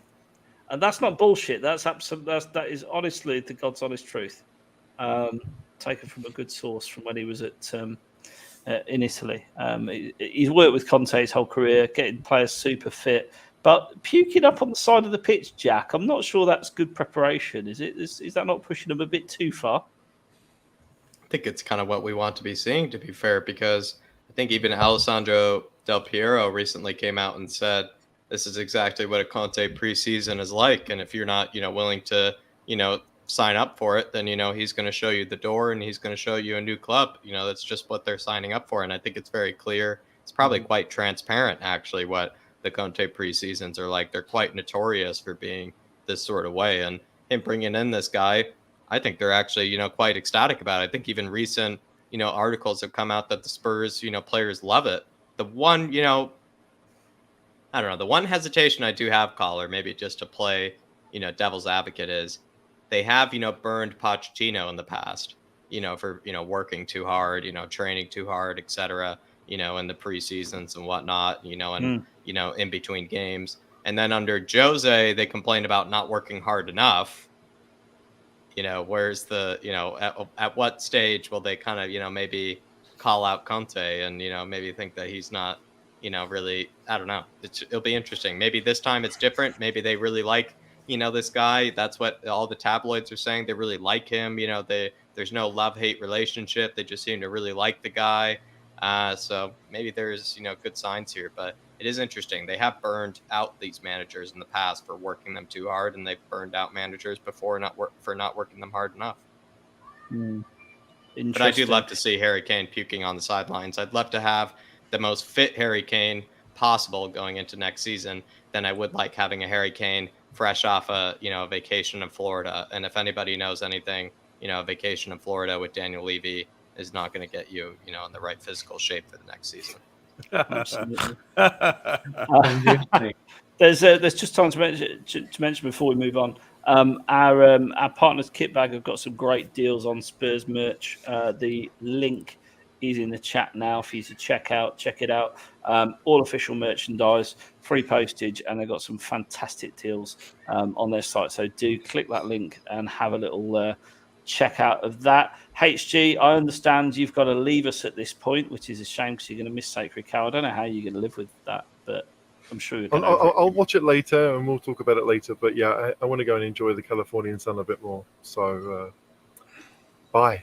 Enjoy HG. As ever, it's been emotional. Cheers, guys. See ya. Cheers, HG. Okay. So have you ever puked on a football pitch, caller? Not on a football pitch. I've puked in some places, but not on a football pitch. Yeah, my terrace. your terrace. That's a fact. Furthest away from football pitches. After exercise, I mean, most people who've done intense exercise get the feeling of being sick, but generally speaking, because they're not being driven by some psychotic Italian dude on the side nicknamed the Marine. I've done it twice in my life from sports. I've done it twice in my life from being like overworked, but I don't know. It is. I don't know. It's just part of the process. You do like it's the best shape you are in your life. Like I remember after training sessions like that, you're just in the best shape in your life. Like you do feel like a Marine, quote unquote. And I don't like to. It's probably not a fair comparison because Marine is still in much better shape, but like you do really feel it was the best shape I'd ever been in my life. Times when you're working out that hard. It's definitely maybe not necessary for people like us, but for our players who are being paid $200K a week, absolutely. I'd love to see it. Love to see it. Are you saying that we're not fine physical specimens, Jack? I mean, I find that offensive. Yeah, what are you saying? Maybe more, we don't need to, be physical specimens. We can just be, more than that. We can be better than that. We're fine physical brain specimens of sorts. I mean, we've had brilliant answers this whole time. We don't need the looks. We don't need the looks for it. I mean, look, I've got a fourth broken. We're just voices, right? People are just listening to our voices. They're not even looking at the screen, So we're saying we're intellectual specimens. That's what you're saying, yeah? Your words. Well, I'm not. Right, let's move on. At the moment that everybody in the chat has been waiting for, we're going to play some Sacred Cow. So, Dave, do you want to? This is your baby, obviously. So let's get the first slide up. Sacred Cow. Here we go. Here we go. Look at that. Look at that. No expense spared in the graphical department. No, none whatsoever. So it's tonight. It's Sacred Cow 3. You think of all the great trilogies, The Godfather, Toy Story, because Toy Story 4 was shit, and whatever else. So tonight it's Sacred Cow 3. We're going to do 3 rounds. A little bit of a different twist on round 3, which we'll get to at the time. But the first Sacred Cow tonight just been announced. He's going to Manchester United. It's Mr. Christian Eriksen. So round 1 is Christian Eriksen. So it's the same format. Oh, hello. They're in the wrong order. They're in the wrong order. There we go. There we go. It's Christian Eriksen is tonight's first Sacred Cow. So the idea, just to remind you all, the caller will speak for 2 minutes, 2 minutes only, in favour and support of Christian Eriksen. And Jack will be talking against Christian Eriksen. So, and what I'm asking you to do in the chat is to vote whether you think caller or vote for Jack in terms of the quality of their argument, their intellectual dexterity. Okay, so here we go. I've got the clock ready. Speaking in favour of Christian Eriksen. Caller, go.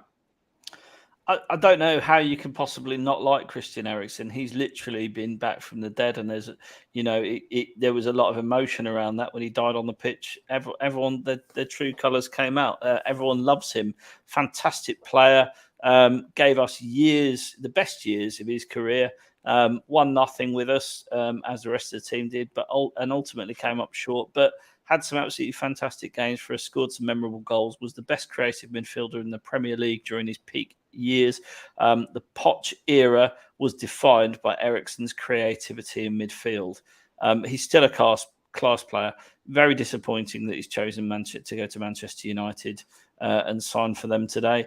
But the reality of Eriksen is he gave us the best years of his career. And look, the team wasn't the same when he left. He did fall out a little bit with the management and wanted to leave.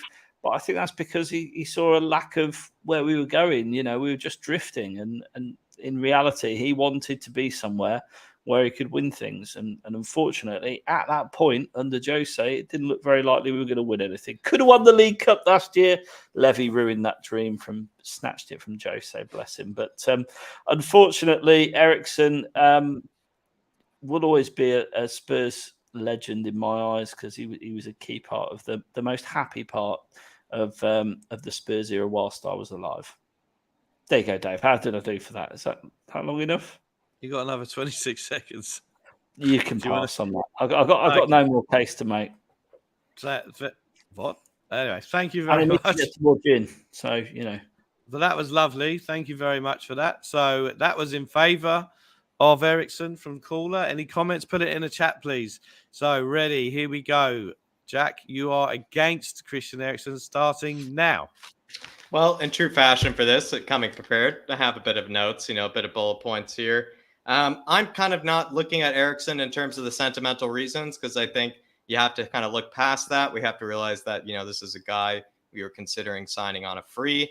So I decided to look at maybe his time over at Inter with Antonio Conte. I think there's a bit of a false narrative about how that went. We kind of sort of act like it was all, kind of, maybe Guns and Roses, over there, as it was, all good times. It really wasn't. It took a very long time for him to actually be accepted into Conte's team. In fact, at one stage, Eriksen was even considering leaving Inter. It was going that poorly until he eventually made it into the team. But it wasn't, Conte adapting to Eriksen. It was Eriksen adapting to Conte. I didn't really see that, Eriksen going through that again. Hence why he probably chose Man United. The other element is just that I kind of think there are plenty of creative midfielders to choose from. We have Sergej Milinkovic-Savic. We had James Maddison that we were talking about. Lucas Paqueta. We had, like even Ziyech is technically on the market. You have also Çalhanoğlu, that one guy we looked at.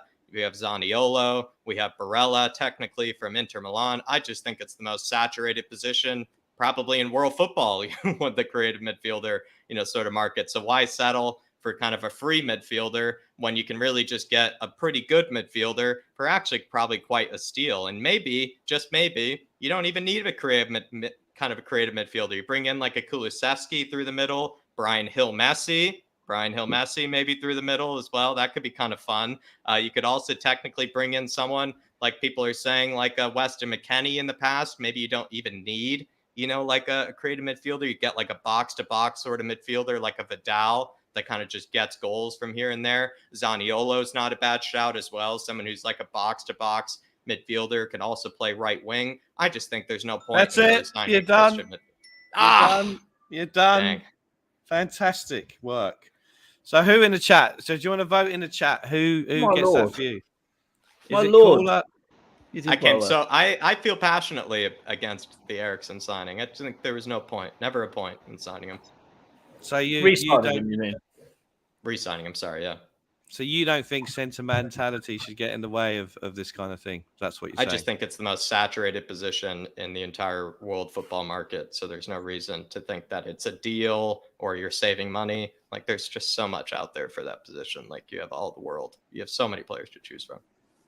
So I think what we'll do it tonight, we'll do it like a semi-final. So I say that Jack's won the first semi-final. Looking at the votes, I don't think caller anyone's voted. Hey, come on, vote for me. I think I played to the crowd though with when I pulled out the list, and really this is actually mostly my script from the Irish Hotspur. It's actually just this little portion down here that was my Eriksen notes, but I sort of played to the crowd there and made it look like it was bigger than it really was. So Jack, you kind of gave us your best of. It was like a compilation album that you did. I actually fooled the crowd more or less, and as well as you, Dave. Never give away your secrets, Jack. Come on now. Okay, right. So I need someone to go on the timer because then we're going back to the 1990s. What a great decade that was. Oasis, Blur, and Dean Austin. So what we're going to be doing now on Sacred Cow is we're going to be looking back over the reign of Alan Amstrad Sugar. And so I need someone on the timer. Can someone do that? Here he is. Look at that. Hello, everybody. You're fired. I sound like Zippy from Rainbow. Anyway, so in favour, surprisingly, in favour of the club establishment and chairman and owner at the time, it's Mr. Diver the Fiver. Are you ready, Steve? I'm ready. I've got the timer here, Dave. You are on your mark, Steve. Get set, go. Okay, let's go. So, first of all, anybody who trolls Piers Morgan so effectively on Twitter has got to win this. I mean, I could just stop a chat here, right? Piers Morgan is a dick, so anybody who trolls him is a legend. But let's go back to 1991 when Davo was, entering your 40s? Early 40s, maybe mid-40s. Spurs were doing a Premier League, but were basically going bankrupt. Scholar, who owned us then, was bankrupting the club. Building a West Stand, which was great. Also invested in a load of businesses that went under. So the club was going to go bankrupt. We had two potential people who were going to buy us, Maxwell and Sugar. I know Sugar's not a saint, but let's have a little bit of a look at Maxwell. So kicked off his own board. Department for Industry said he wasn't a worthwhile board member before buying Spurs. Close friend of Ceausescu, who, by the way, Romanian dictator who killed his own people. Not a great look. Defrauded his own companies of hundreds of £1 million from pensions. I'm a man of the people, so that's important for me. And there was one more thing about Maxwell, wasn't there? There was something about his daughter did something. She's in prison at the moment. So not a great family to be leading our lovely club. So I think we all agreed Sugar was the best bet. So Sugar bought us 91. Now, what did he do for us? He stabilised the club. Yeah, he was a businessman. He stopped us going under. He brought in Dumitrescu, Popescu, Klinsmann. When we signed Klinsmann, that was basically unheard of. It was wild. You know, people like us, clubs like us, did not buy players like Klinsmann. You know, it was front page of the newspapers. We just didn't do it. And Davo can't even argue against this. He invested his own money, and that's what Davo wants a good owner to do. So I'm interested what Davo is going to say. So Sugar invested his own money to stabilise Spurs, to get us back, to stop us going bankrupt. If it wasn't for Sugar, we probably wouldn't have a club. So I don't really see how you can vote against him. He also shaped how football is today. He was he was the only one in the top 5 clubs in terms of chairman who voted for Sky versus ITV to do the broadcast rights. So if it wasn't for him, we wouldn't have the money in British football we do now. And then he sold us to ENIC, who are amazing and who are buying amazing players for us today. So, I mean, I don't really see how we can argue against it. And if you want one more argument, the part of the money he got from ENIC, 3 million of it, he donated to charity. So basically, his family aren't sex offenders. He stopped a club going bankrupt, and he donates money to charity. What more can you want from a chairman? I am done. Over to you, Davo. Whoa. And you even knocked Collar out with that one as well. That's how good it was. You know. It's a 2 minutes up. He's left speechless. He's left, just out of the chat in general. So that was fantastic, Steve. Well done. I can time you, Dave. Jack, do you want to count me in? No, hang on. Honestly, I guess you really just wiped the floor with him that much, Stevie. That I guess Collar just had enough. Maybe he's done. What is it? A minute? 2 minutes? 2 minutes. Thank you. All right. On your go. Alan Sugar. Steve, look, thanks very much for that beautiful, passionate 2 minutes in support of Alan Sugar. Maybe history wasn't one of your best topics at school, so let's unpack some of those arguments there. You said that Scholar was chairman and the club was in a lot of trouble, the building of the West Stand. The West Stand was built in 1982. We were in financial trouble from 1990 to 1991. So not quite sure what happened in the 8 or so years there. Not sure how we can talk about the Maxwell family and the daughter when these were offences that were committed probably some 20 odd years later after 1991. But hey, if you're a soothsayer and you can see in the future, more credit to you. Alan Sugar, he's done so much for the club. Let's remember English football at the time. English football in the 80s were in the doldrums. White Hart Lane wasn't being sold out. Fear of hooliganism. Maggie Thatcher was doing her best to criminalise football. And what happened was Italia 90, the resurgence of the game back as to how we are. It started there with Gaza, with Lineker. Alan Sugar bought the club riding on that bandwagon. And you talk about the Sky deal, Steve, and that's a really good point that you raised, because at the time, Venables was in charge of the footballing and operations, and Sugar was the owner of the club. And what was the one vote that Sugar came down to vote on? It was for the Sky deal, and he did it for the good of the game, and nothing to do with those massive Amstrad dishes that are stuck on the side of your castle in wherever you live. And all because of the Sky deal, he managed to sell a lot of Sky dishes. Well done. But he's a principled man, is Alan. He wanted to get rid of corruption of the game, hence all the argument with Eltel. And what was the name of the manager that he appointed? The only manager to be sacked and suspended for football for taking a bun. That's right, it was George Graham. George Graham, the former Arsenal man. But Alan, he was a great owner of the club. Let's not forget his foray into football managers. Wenger's at Arsenal. Let's get in Christian Gross. Great decision, Alan. There we go. There we go. So what's the voting on that? I think, Steve, you might be the winner because everyone says you've got great comments that you made. I don't think anyone's voting for me. Look at that. I think you had a few votes, mate. You think I've had a Dave few is votes? fired up at this chat. Look at him. Cameron was quite proud of you, Dave. Well, To be fair, you made points. You made some good points, Dave. Well, you know, to be honest with you, I couldn't stand Alan Sugar, and I can't stand this lot either. But there we go. Kerry King, she said, Steve's King Hoddle's fallen asleep. Sorry, King Hoddle. Hotspurous says Dave only for his wit. Hotspurous, you must be drunk. Let's be honest. Actually, but then, whilst we wait for a few more comments, got an amusing story about Sugar. So when his glorious reign of Spurs was coming to an end, and there was a couple of disgruntled, maybe 2,000 disgruntled Spurs fans outside the gate to the West Stand, which was built in 1982 or something, was it? Somebody said that. We're outside there wondering how we're going to get home. And Sir Alan, or Lord Alan, whatever he was back then, walks by, gets in his Rolls Royce and starts driving off. And said to security, and I was like, where's he going? So the front gate was literally blocked by police horses, riot police, and 2,000 bang Spurs fans. There was a secret exit to Spurs. So there's a little garage door on the old Paxton Road that popped up.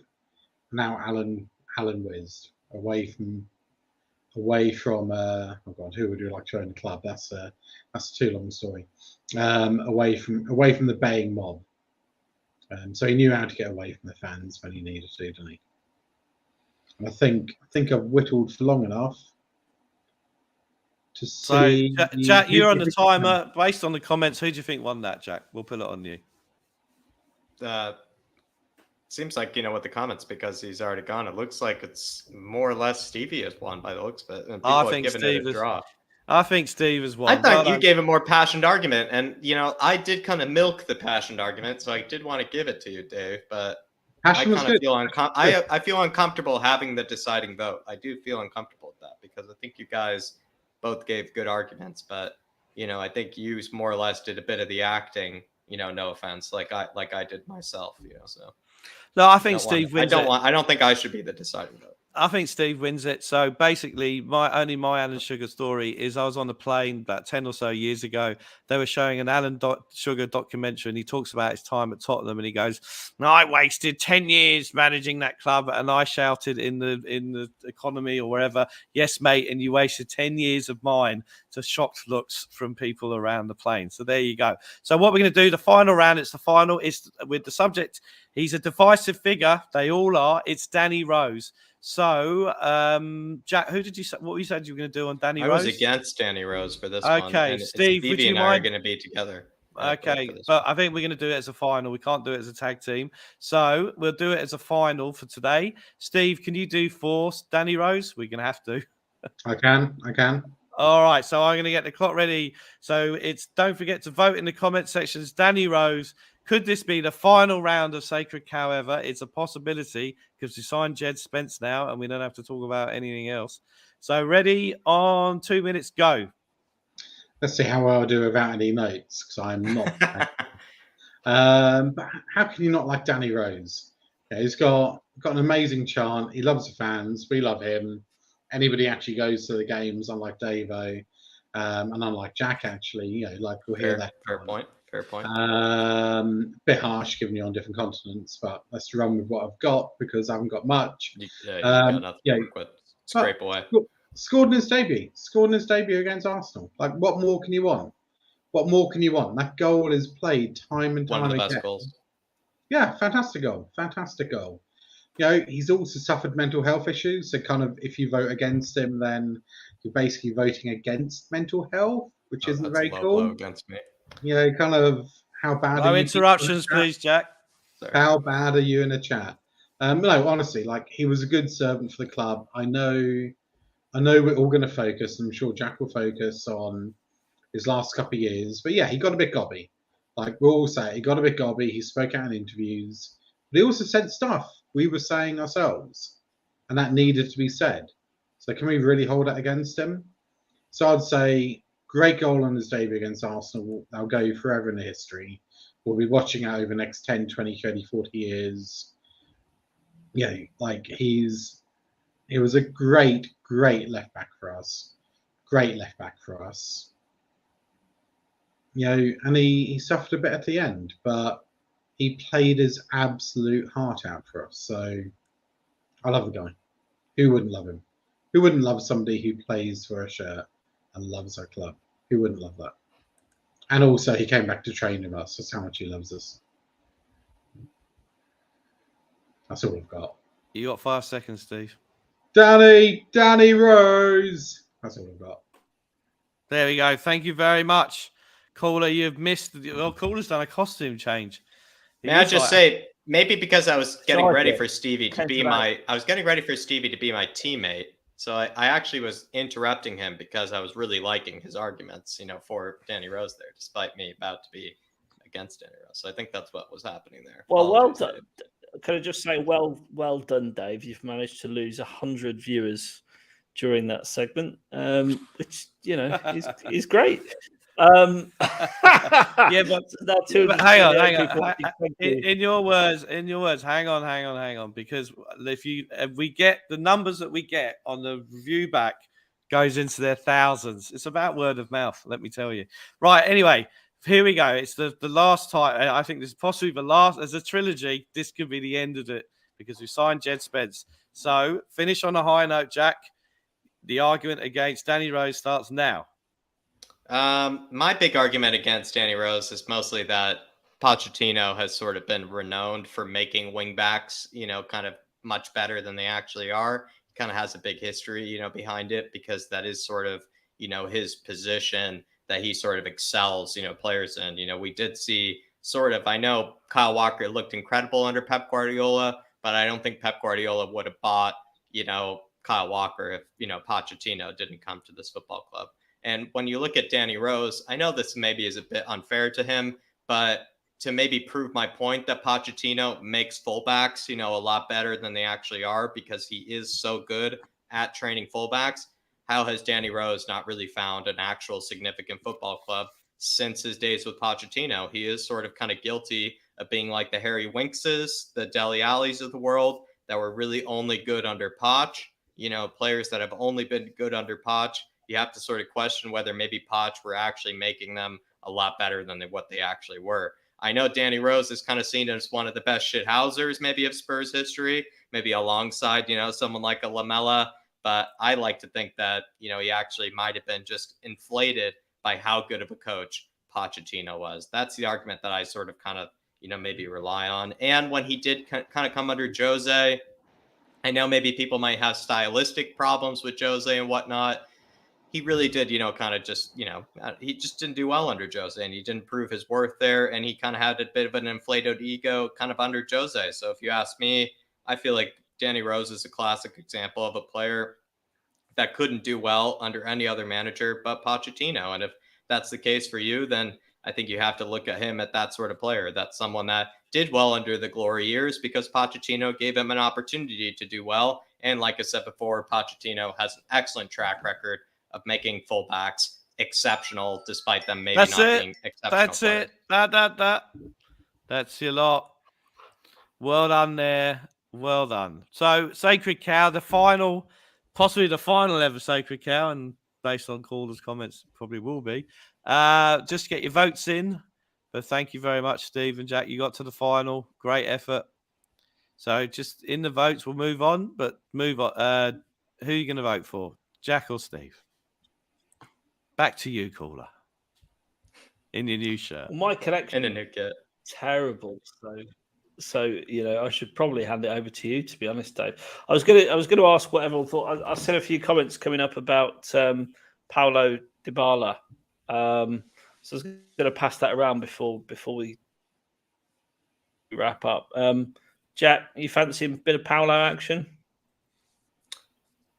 I sort of did a comparison video between Dybala and Depay, And just to quickly say this, I'd rather have Depay.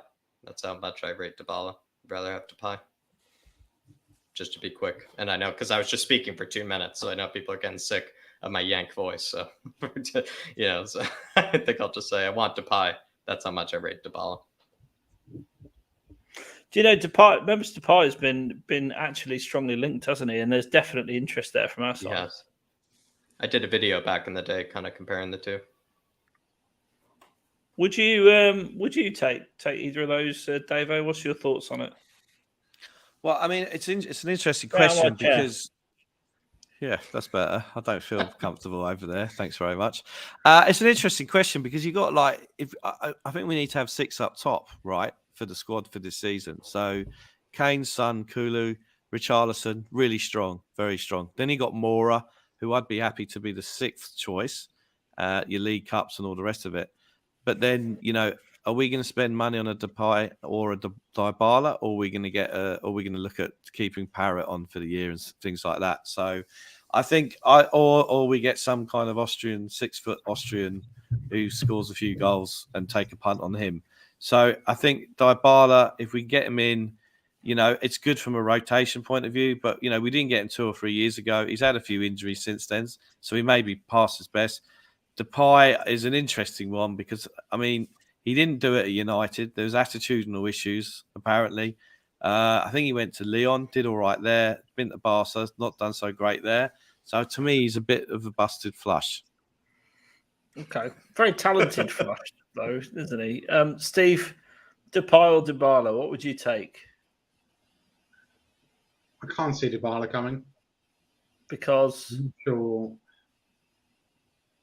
I think it'll cost too much in terms of wages. I don't think he's a player we need either. And I don't know. Maybe I'm being a bit biased because we've been linked with him so hard previously, and he hasn't come in. Like Spence. Well, Spence we've been linked with for like 6 weeks. Yeah. Dybala we seem to be linked with for about 2 or 3 years. He's renewed. Oh my God, my mind's gone. Who was that Brazilian striker we're buying every season? Dalmeo. Yeah, he's new Dalmeo, isn't he? Every year he's going to be linked to us. So Depay, I'd have to say, but I don't think either will come. But I don't particularly want Dybala. I don't think he adds much to us, and I think he'll just take out too much from my wage bill, to be honest. Yeah, he probably wants over 200 grand a week, isn't it? Doesn't he, Dybala? And I think that's why, hasn't. So I suppose the only thing is, the longer this transfer window rolls on, and the closer we get to the start of football season, and if he hasn't found a club, then maybe he'll lower his demands, and maybe we can look at it. But what's the next position we should target then, Jack? So Spence done, brilliant. It'll be announced in the morning. What's up next, do you think? We have to get a center back after the most recent display from Sanchez. I'll be honest, just to even, calm people's nerves. Here's my thinking, though, is that the reason maybe we're being linked with Maddison and creative midfielders, I kind of said this earlier today. Sometimes maybe the transfer market, as much as I know nothing about it, I'm like Stevie here, I'm a tier 9 source. But my understanding here of the transfer market is sometimes you want to get a center back first, but the center backs, it's like fishing. The center backs aren't really biting. Maybe a creative midfielder like James Maddison just pops up, in the market. You just have to take whatever bites in that moment. Be like, do you know what? We still need to get a center back, but let's take this opportunity and get a James Maddison. Or like people are saying in the comments here, a Zaniolo from Roma. Maybe that's what's available right now. The creative midfielders are biting in the transfer market right now. We just have to go after creative midfielders. But if you ask me, we need to get a center back that can actually win aerial duels and actually be an aerial presence in the box, because I feel like we have no center backs that are actually a real aerial presence, if you ask me. No, I agree. I think Dyer needs competition. I think that's the most important thing. Dyer, I think, is the worst of our back line when it comes to aerial kind of ability. He seems to always get beat out. He shouldn't be, given his size, but yeah. And the size of his head. Exactly. Dave, next targeted position for you. I mean, surely you've got to be falling over yourself to give Levy plaudits this window, because we've signed, 6 first-team squad players now, but and only one got out. After 21 years, I'm literally falling over myself. What's the next target? I agree with Jack in terms of centre back. As I said before on the show, I'm very underwhelmed by Longley. If that is the only centre back signing we bring in, I think that's. We signed an extra centre back to last season as we stand. Yeah, well, we're not going to have 7, are we? Here's what I don't get, right? And I'm going to pull you up on. We're getting rid of You're going to get a hang on here. You're going to get a hang on. How many hang-ons am I getting? Well, just the one. Longley, you're underwhelmed by a guy who's got 15 French international caps, 120 appearances plus for Barcelona. French or Spanish? I'm confused. He's French. He's French. Yeah. Not Spanish, just to confirm. Yeah, not. Stop trying to be funny. It's not. Doesn't suit you.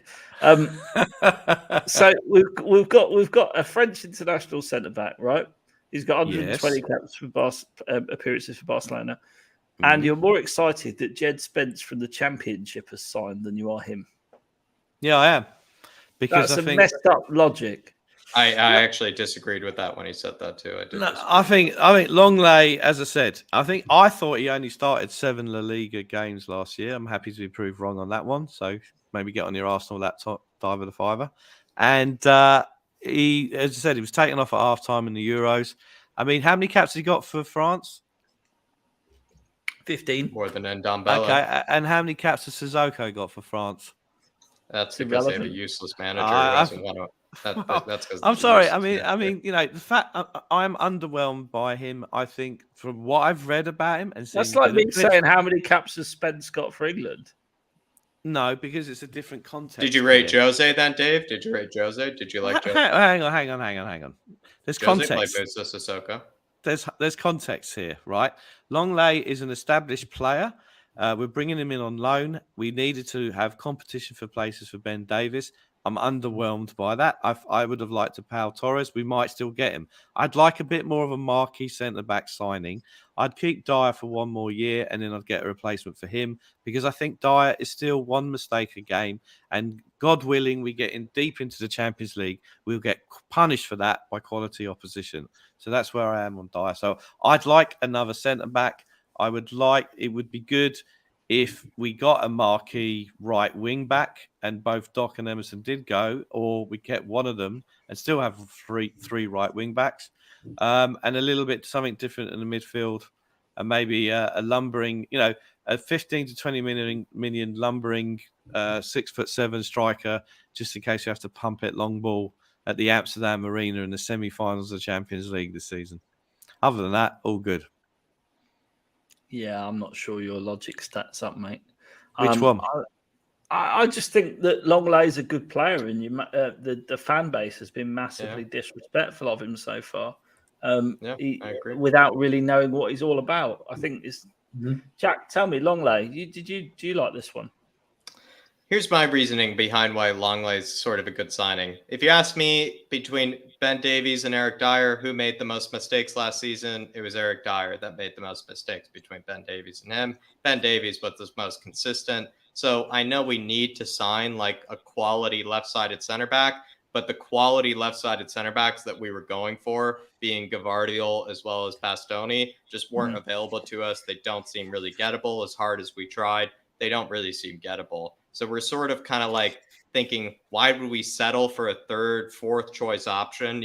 When Ben Davies, again, like I just said, made fewer mistakes than Eric Dyer did. He's not like as useless as maybe people thought. So when you look at a player like Longley, someone that used to be really highly rated back in the day, he was one of the most highly rated center backs during his days in Sevilla. Even his first season, as well as his second season over at Barcelona, he actually did do quite well there. And it's just someone that's kind of fell off the boil. But what's kind of funny about that caller is I do remember a certain football club he plays for that also fell off the boil during his time while he fell off the boil, and that being Barcelona. Barcelona that can't afford any player that comes into their football club, a Barcelona that was playing in the Europa League, last season and losing quite early to an Eintracht Frankfurt. So I do find it quite funny that, people blame Longley for playing bad when the entire Barcelona team has been playing quite bad for some time now. So when you ask me, like Longley, he comes into this team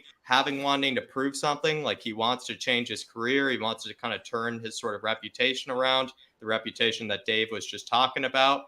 I actually think he has a lot to prove. He's not really going to cost us any money at all. He seems to want to play under Antonio Conte. I feel like there's nothing to lose here. This guy actually has a lot to offer. He actually has good stats from when he actually did play well, and he could maybe be a good challenge for Ben Davies. And just furthermore, I actually think we should sign a more marquee center back to compete with Eric Dyer than we need to do to compete with Ben Davies. Yeah, I completely agree. Longley, he was one of the most sought after centre backs in Europe when Barca signed him. That's why they signed him for Sevilla. Yeah. And Tanguy Ndombele was one of the most sought after midfielders when we signed him. He was even good at Barcelona. His first and second year, he was good at Barcelona. But the moment he started playing bad is the moment that Barcelona started falling into the Europa League and whatnot. So it's coincidental. Or not coincidental, the opposite. So the Bayern game killed him, didn't it? As it did for Spurs. That yeah, exactly. And that killed his confidence. And Jack said it absolutely perfectly. Like, I think he's low risk. There's probably a very good player in him. He's a better player. He's a better player. He's a better footballer than Ben Davies. Better footballer than Ben Davies. Ben Davies wasn't even a problem last season. So that's why it's not even a big risk signing, because he wasn't even really a problem for us. No, but I suppose where we're at is we need competition and we need these people ready to, Conte wants to win the league. He needs depth. I'd sooner rather competition for Eric Dyer. I think I'd sooner rather competition for Eric Dyer. I think here's where I am with the Davis, with the Davis and the Longley. Longley, if you watch him play, he's very good at bringing the ball out. Very good distributor of the ball. Really good at crossfield passes, that kind of thing. I think Toby Alderweireld's long ball, he can do that in spades. Davis can't do that. It's a different skill set. He's a much more backs to the wall defender. He does the bread and butter of defending pretty well. Yep. He's not that mistake prone, and he puts in a shift. He can be relied on. So they are different, very different kind of players. There you go. Longley's on the ball. He is better on the ball than our defenders. He's going to be used to step into that midfield and absolutely progress the ball forward. And that's just something that Davis can't do. And that's why, first game of the season, Southampton, he's the kind of person you want to be able to push into that midfield. So in summary, I'm much more excited about the Longley signing than Spence.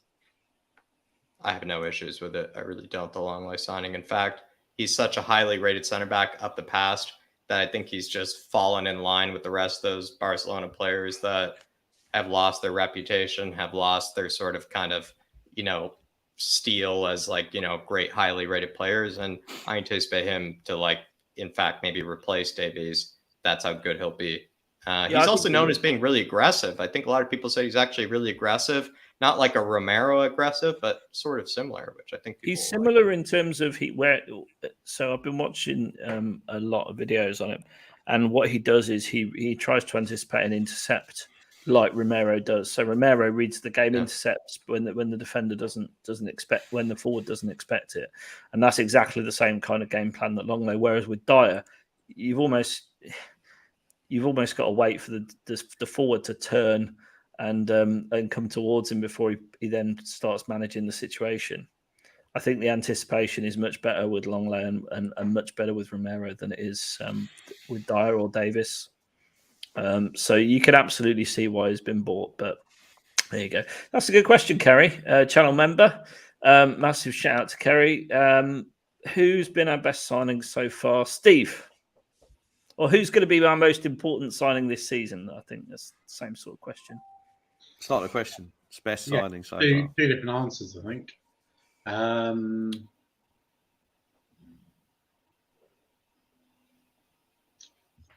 think Basuma will be Basuma's our best signing, particularly value for money, which Stavo knows I love a levy deal. Great deal on Basuma. I think our most needed, or however you termed it, caller signing will be Richarlison. Because we need somebody to give Son a rest. We need somebody to give Kane a rest. He ticks up both those boxes.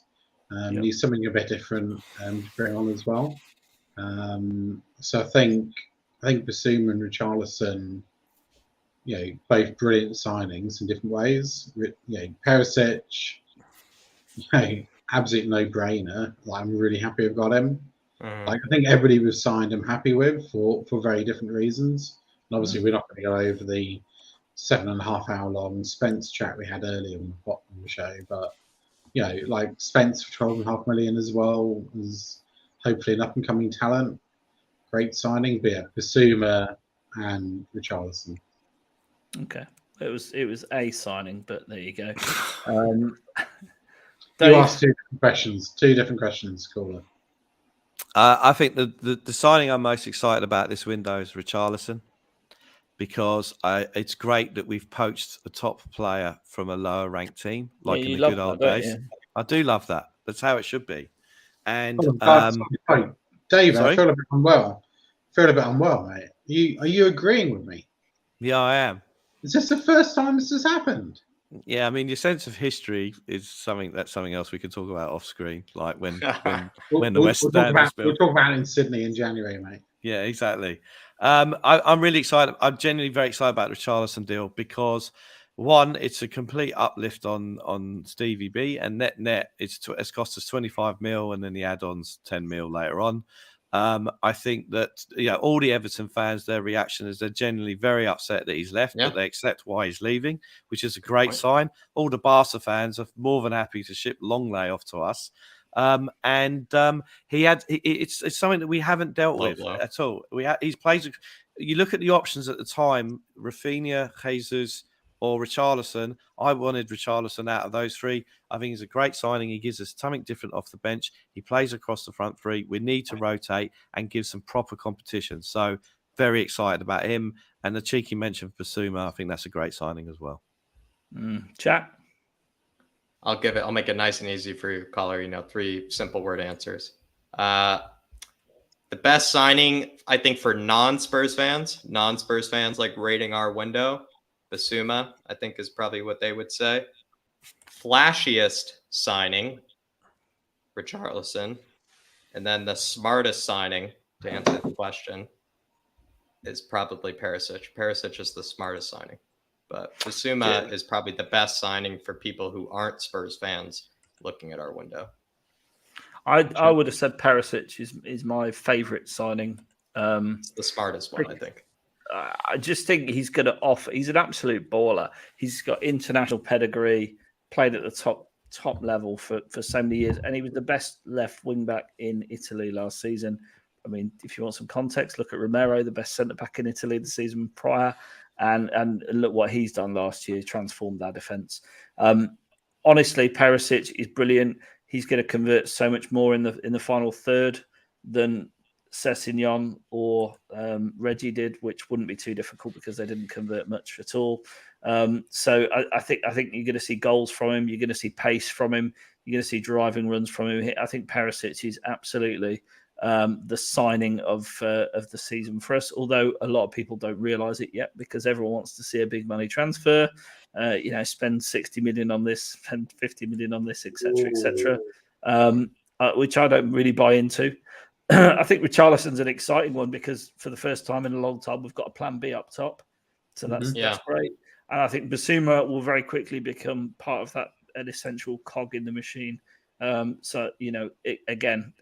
up what you've said, I think he is a good player. But if I was to be pushed, Perisic would be the man because I think we really struggled with conversion and penetration down that left-hand side. And I think he will absolutely change that. I think he's... and I wouldn't worry about the Perisic injury. It's a niggle. It's not a proper injury. So there you go. Look, we've been going over 2 hours. So, and I'm sorry for the technical issues that I experienced. It is warm here. It's going to be warmer tomorrow, warmer Sunday. Who knows? On Monday, I might have melted away. So I might just be, a shadow on the screen. But we'll give it our best shot. There's still 306 people watching after 2 hours, so a monumental effort from you to watch us for that length of time. So we appreciate it. Thank you very much. Please do hit the subscribe button. Please do check out our Patreon page. I'm going to just put the scrolling banner at the bottom of the screen there so you can check out Patreon and what that's all about. So you can get even more cheese. It is brilliant value at only £3 a month. Dave, thanks for joining me. An absolute pleasure. It was a pleasure to deliver the trilogy that was Sacred Cow. I think that'll be the end of it now. We'll leave it like The Godfathers. No, there has to be a Hill Massey Sacred Cow. We'll have to leave it like The Godfather, like the Christopher Nolan Batman trilogy. I tell you what, Dave. There's on the Patreon side of things. So if you do decide to join Patreon, you can join our Fantasy Football, which is obviously only 3 weeks away from launch. Great prize at the end of it. I think it was a signed photo of one of the. Definitely not you. What do we give you? Won it the year before. What did we give you? I won the Euros 2020 tipping comp, and I won. What was your prize? It was a signed framed Jimmy Greaves photo, and he's on top of the bus of the parade to show off the Cup Winners' Cup trophy in 1963. Really, really great prize. My late father, his hero is Jimmy Greaves, so it was a special prize to win. And I lost the fantasy league to Aviva by about 20 points because I didn't captain De Bruyne in the penultimate round of the season. I think we're going to give Aviva a choice: a new shirt, a new season shirt, or I think we've got a signed Keith Birkinshaw picture. So that's that. And we also do Predict the Score, which Seb arranges every week, and a similar prize for that. So really good. You get exclusive access to our Patreon chat. And various different discounts from our partners throughout the year, exclusive articles. I could go on, but check it out. It's all on the Patreon link, scrolling across the bottom of the page. And George, thanks for joining. We appreciate it. Jack, as ever, thanks for coming on and enjoying some time with us, hopefully.